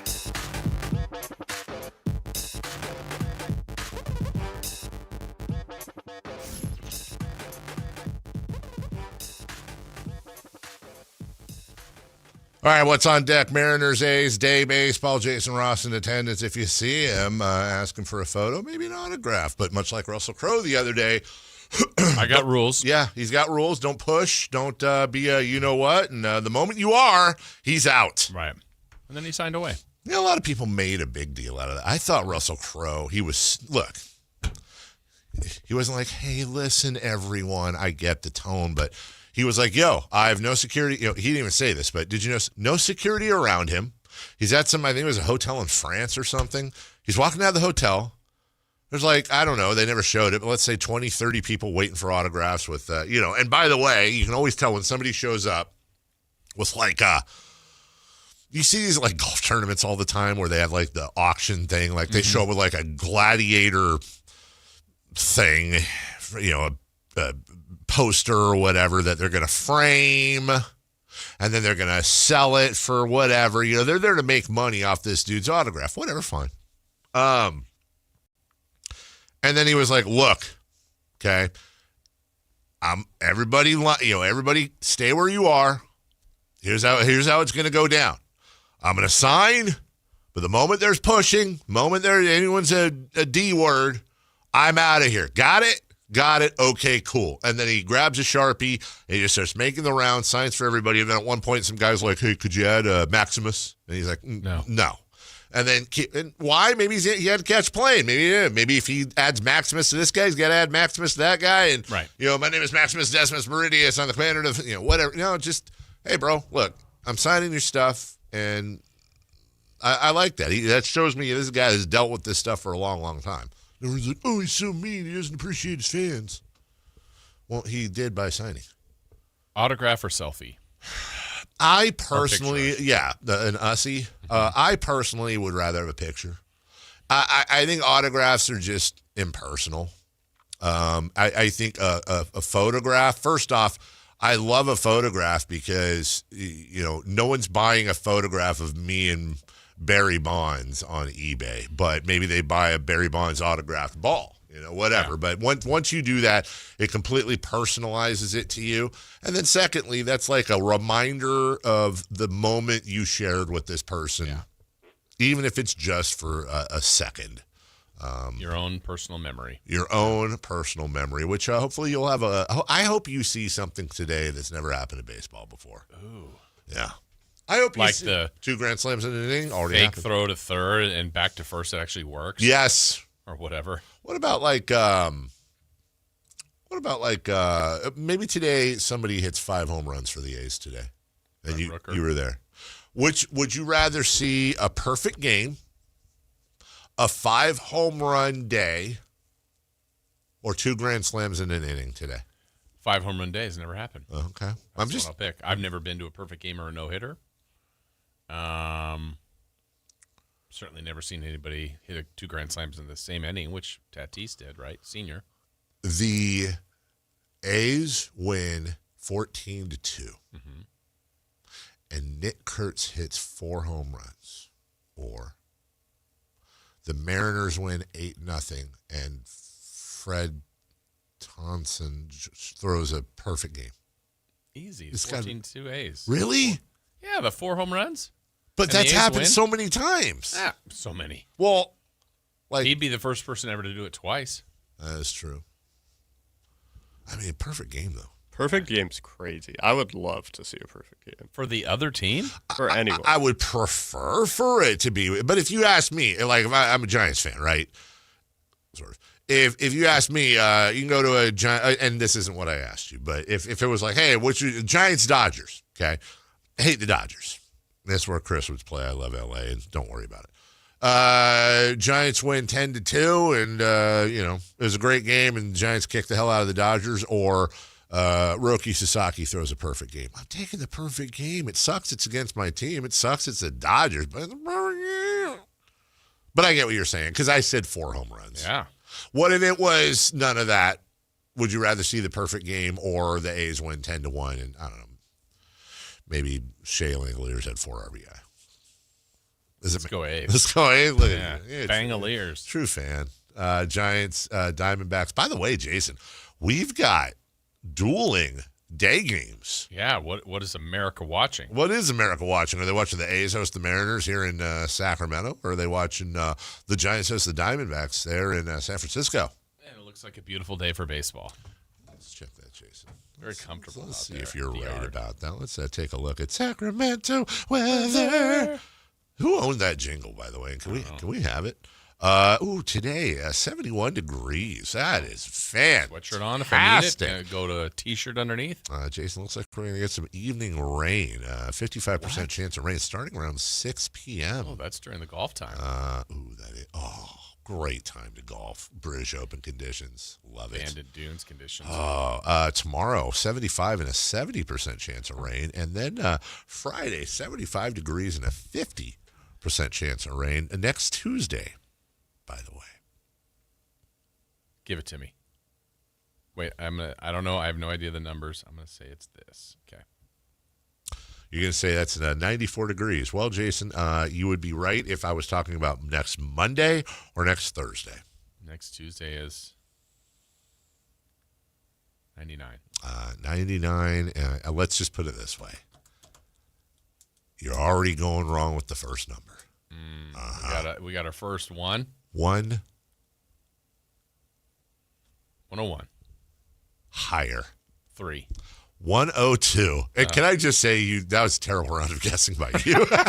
You know what? I don't care for that. That was terrible. I'm just saying, you went all around it. You rimmed the whole thing. Hold on. 102? Really? Nah, I'm not celebrating 102. That's hot. You wanted it. That's your weather. No, it's like when I do that to you and Chris. Oh, it's 30. That's what you want. I'm like, no, you don't want the 30s. Do you have a target score for me as far as what's on deck for my Media League debut? I do. So you're playing 9 holes. And I'm sure, I don't know, but I think it's 36. I'm sure is the par.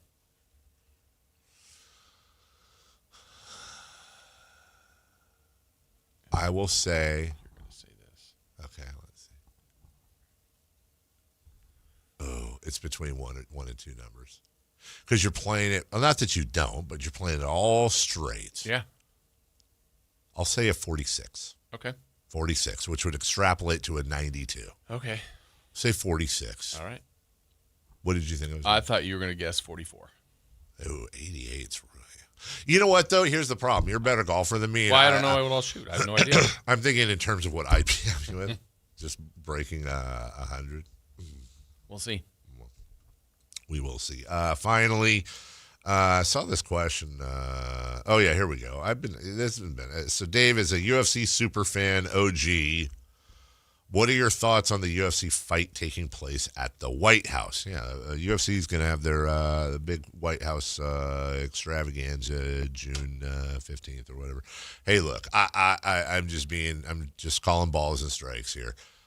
I don't care which party is in the White House. I would answer this question the same way. As long as it's not costing us anything, I don't care. I think it's kind of cool. You got the White House in the background, fights on. As long as it's not costing us anything, as long as the UFC is paying for everything, I don't know. Am I missing something? I don't see the harm in it. I don't know. And again, I'm doing it. I'm trying not to be political. I'm just saying if I don't care if it was our current president or my good friend Barack Obama from my contacts. I don't know. You have a UFC there, and honestly, I just hope it's a good card. I hope everybody's safe, and I hope it is at least revenue neutral, if not positive, for the good taxpayers of this country. I always like a good gimmick, right? Doing something a little different.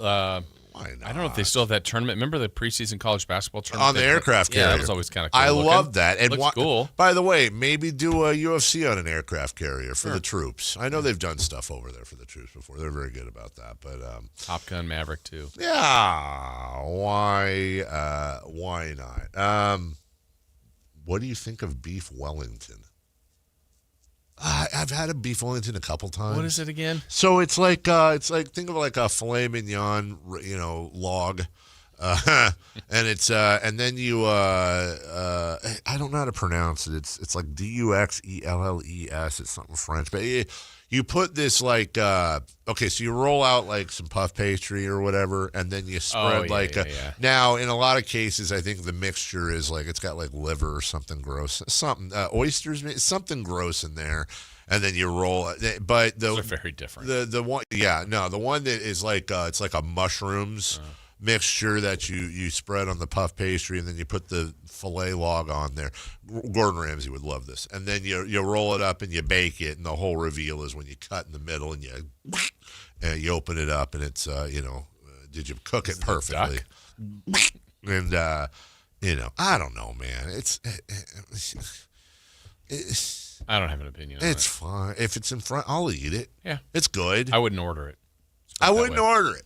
Because there'd be a chance I'd be disappointed. Let me ask you, then we'll hit a break here. What's your opinion on prime rib? Interesting. Something I never order. It has been served at weddings and different things. So I would like, if that's a choice, I'd probably order the other opportunity. Whatever. Gotcha. But I did go to the House of Prime Rib in San Francisco. Did you? When did you do that? Oh, it's a bucket list. Okay. So yeah. Oh my goodness, with the sound, phenomenal, right? I've heard phenomenal, phenomenal. Yeah. So I almost don't think I'll have any other unless I go there again, because it was incredible. That is a huge bucket. You like prime rib? I love it, and I have it every Christmas. It can be chewy, but if it's done, if it's done right, and I've heard nothing but. Didn't they have like the all-you-can-eat salad at the table? Yeah. Great. Did you get, what is it called, like the King's Cut or something like that? I can't remember. It was great, though. All right. Well, we'll take a break. We'll think about prime rib. And when we come back, my wife hates prime rib. My wife hates pretty much everything. When we come back, we'll crosstalk with Matt and Kayla, celebrity birthdays and more next. Welcome in for another edition of Story Time with Matt George. Take it away, Matt. Kayla, a gentleman pulls up in front of me, and you can hear the bass in this dude's car. Okay, go on. Your boy is not one as a nerd to yuck anybody's yum in terms of nerddom. I have the entire map from Lord of the Rings tattooed on my arm for life. What could he possibly have been listening to? It was EDM in a made-up language. I'm not joking. Can you sing a few bars for us? That's exactly what it sounded like. Never a dull moment, right? Your local sports leader, Sactown Sports 1140.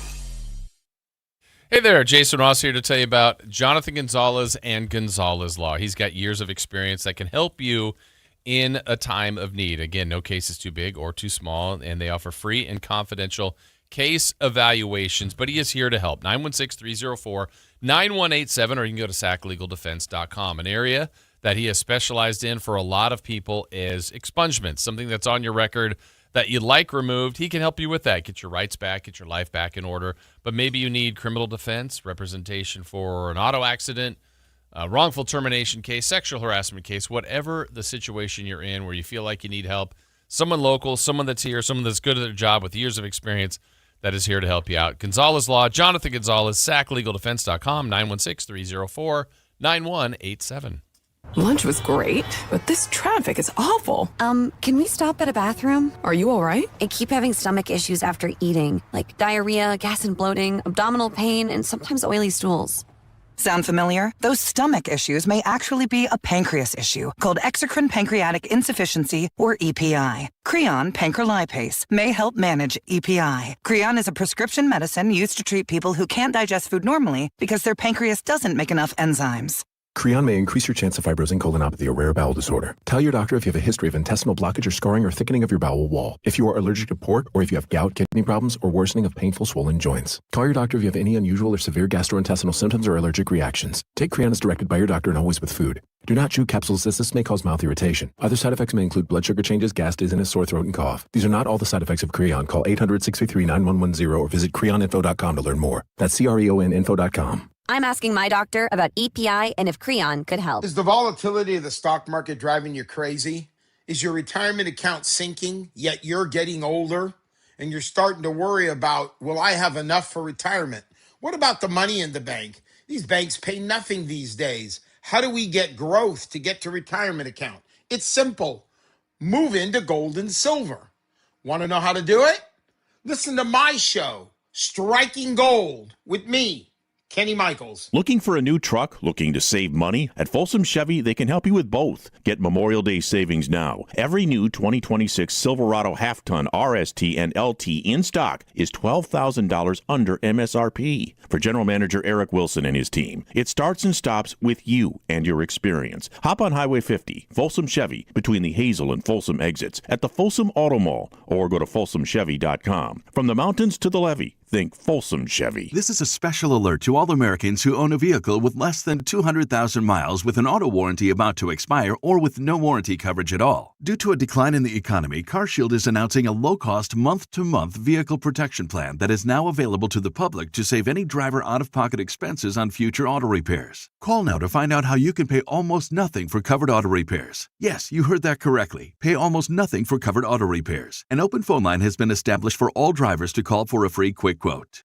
Call 800-330-8323 now. Drivers who are covered will not have to pay for covered repairs again. This protection plan is at an all-time low. Additionally, drivers who activate this vehicle protection today will also receive free roadside assistance, free towing, and car rental options at no additional cost. Call us for your free quick quote today. 800-330-8323. That's 800-330-8323. What do you have to lose? Call 800-330-8323. Again, 800-330-8323. It's time for the news of the day. The latest headlines, the biggest stories, hard-hitting analysis. Yeah, this is none of those things. And now, here's Carmichael Dave and Jason Ross.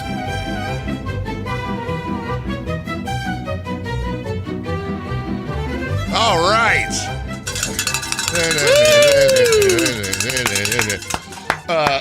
I know you don't like, I remember this from yesterday, Live and Learn. You don't like on-the-spot stuff, but I think this is okay. What are your thoughts on prime rib?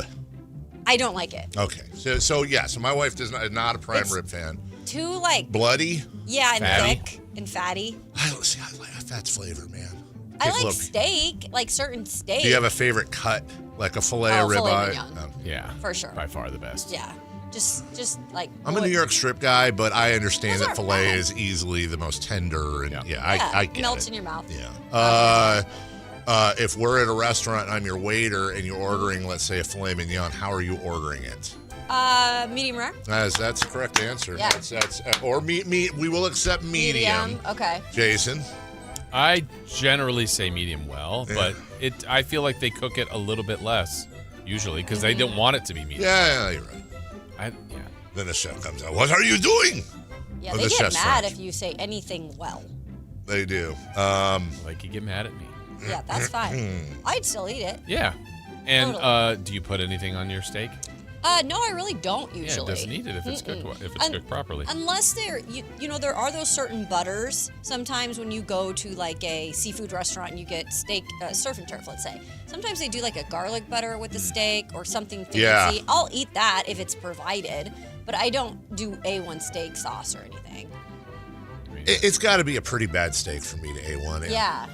I like it. There is one, because I know this is my general rule. If a restaurant, if the side dishes don't come with the food, it's too expensive for me. Like if you have to order the meat and then it's like asparagus. I know I'm out of my league. A lot of restaurants that are higher end are starting to do that. They are. And it's annoying. Or the steak will come out and you're like, that's it? I know. Like, that's what I'm saying. $60 and it's like a little small. And you're like, no mac and cheese and green beans or whatever Okay, you so is this, order. I fully acknowledge that, like, I fully acknowledge the restaurant experience. Like, I get that that's a thing. But is this too old-fashioned of me where, like, I will look at the prices on the menu and be like, for this, I could go to Roseville Meat Company and get the nicest cut of whatever, make it my way at home, and still have half the check left. To put. But not when you're at the restaurant. It's too late. You've committed. No, you're right. But like it's if you look hard online. to do that because my brother actually the other day said that same thing. We went out to dinner. He contemplated the steak for that reason because he was like, first of all, I like my steaks in terms of how I make them. Yeah. I'm going to have high expectations. It was pricey. Yeah. But he got it because my dad was like, just get it. Well, he ate the steak and he was like, he regretted it. Really? He was like, wasn't very good in terms of what I could make for cheaper. Exactly. Yeah. And then it ruined his experience. And I understand you're paying in part, obviously, for the service, and then dress up, go out, romantic, or with your friends, celebrate. What I understand the ambiance thing is part of what you're paying for, but my goodness, by the way, LB in Las Vegas says Jamie's Bar and Grill on Broadway on Friday has tremendous prime rib. I've heard of that. Why did I think they were closed? And then can somebody who's familiar with Jamie's, where I've never been, and I want to go there, I think, isn't there like a hot beef sandwich or something that's like all the rage, like open-faced hot beef sandwich? I don't spend a lot of time in that area, but... Where is your... sorry, I'm coming from Nashville, so I only understand Broadway is one thing. Yeah. So where is Broadway here? Sorry, I'm, again, newer here. Yeah, no. It's, what the hell is that? It's in the city? Where Tower Theater is. Yeah. Well, yeah, I don't know. Like down by all the things. Where I don't go there that downtown. much. I've lived here my whole life, and I've been there probably...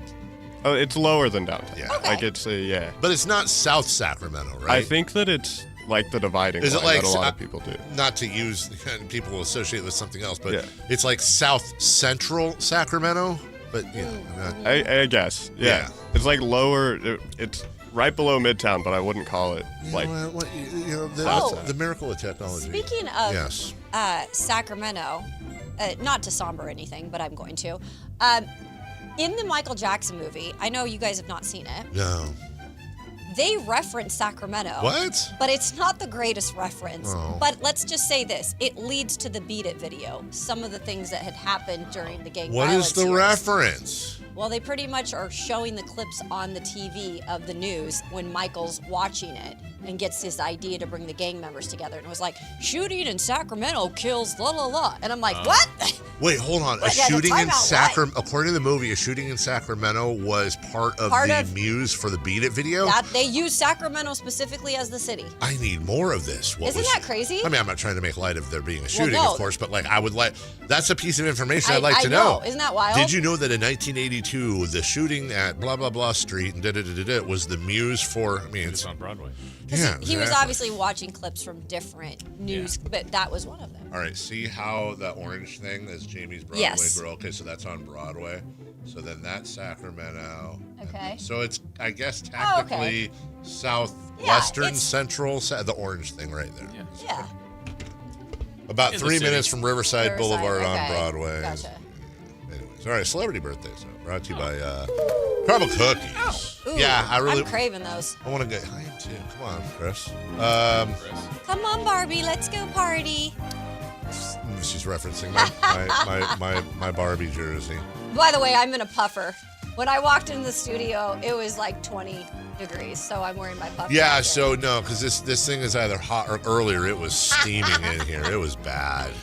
And he was warm. It was. Then my mom came on the show. Yeah. She did? Yeah. My mom was like on. in studio? No, she was on the phone. No. That's fun. My mom's here. Should I call her today? Yes. You should bring her in. She should be your co-host today. She can't sit here for 4 hours. No? She'd Why? go crazy. I'm gonna go shopping. Is that how she sounds? Where's the nearby boutique? Boutique. Wait, how long is she here for? She's leaving tonight. She's up been in here Washington? For a while. Or? Yeah, Spokane. Yeah, she's been here for a minute. Went to the Mariners game last night. Should have brought her in. How was the A's game? I know, to sorry. the A's The A's game, excuse me. Who got old today, Jason? Let's do this movie on this date. Let's see. Top Gun Maverick came out on this date in what year? Many people said it saved movies. Yeah. Yes. 2021. 2022. I think 2022 is right. I think she's either on it or closer. We have a correct answer. It goes to Kayla and Anthony, 2022. 2022.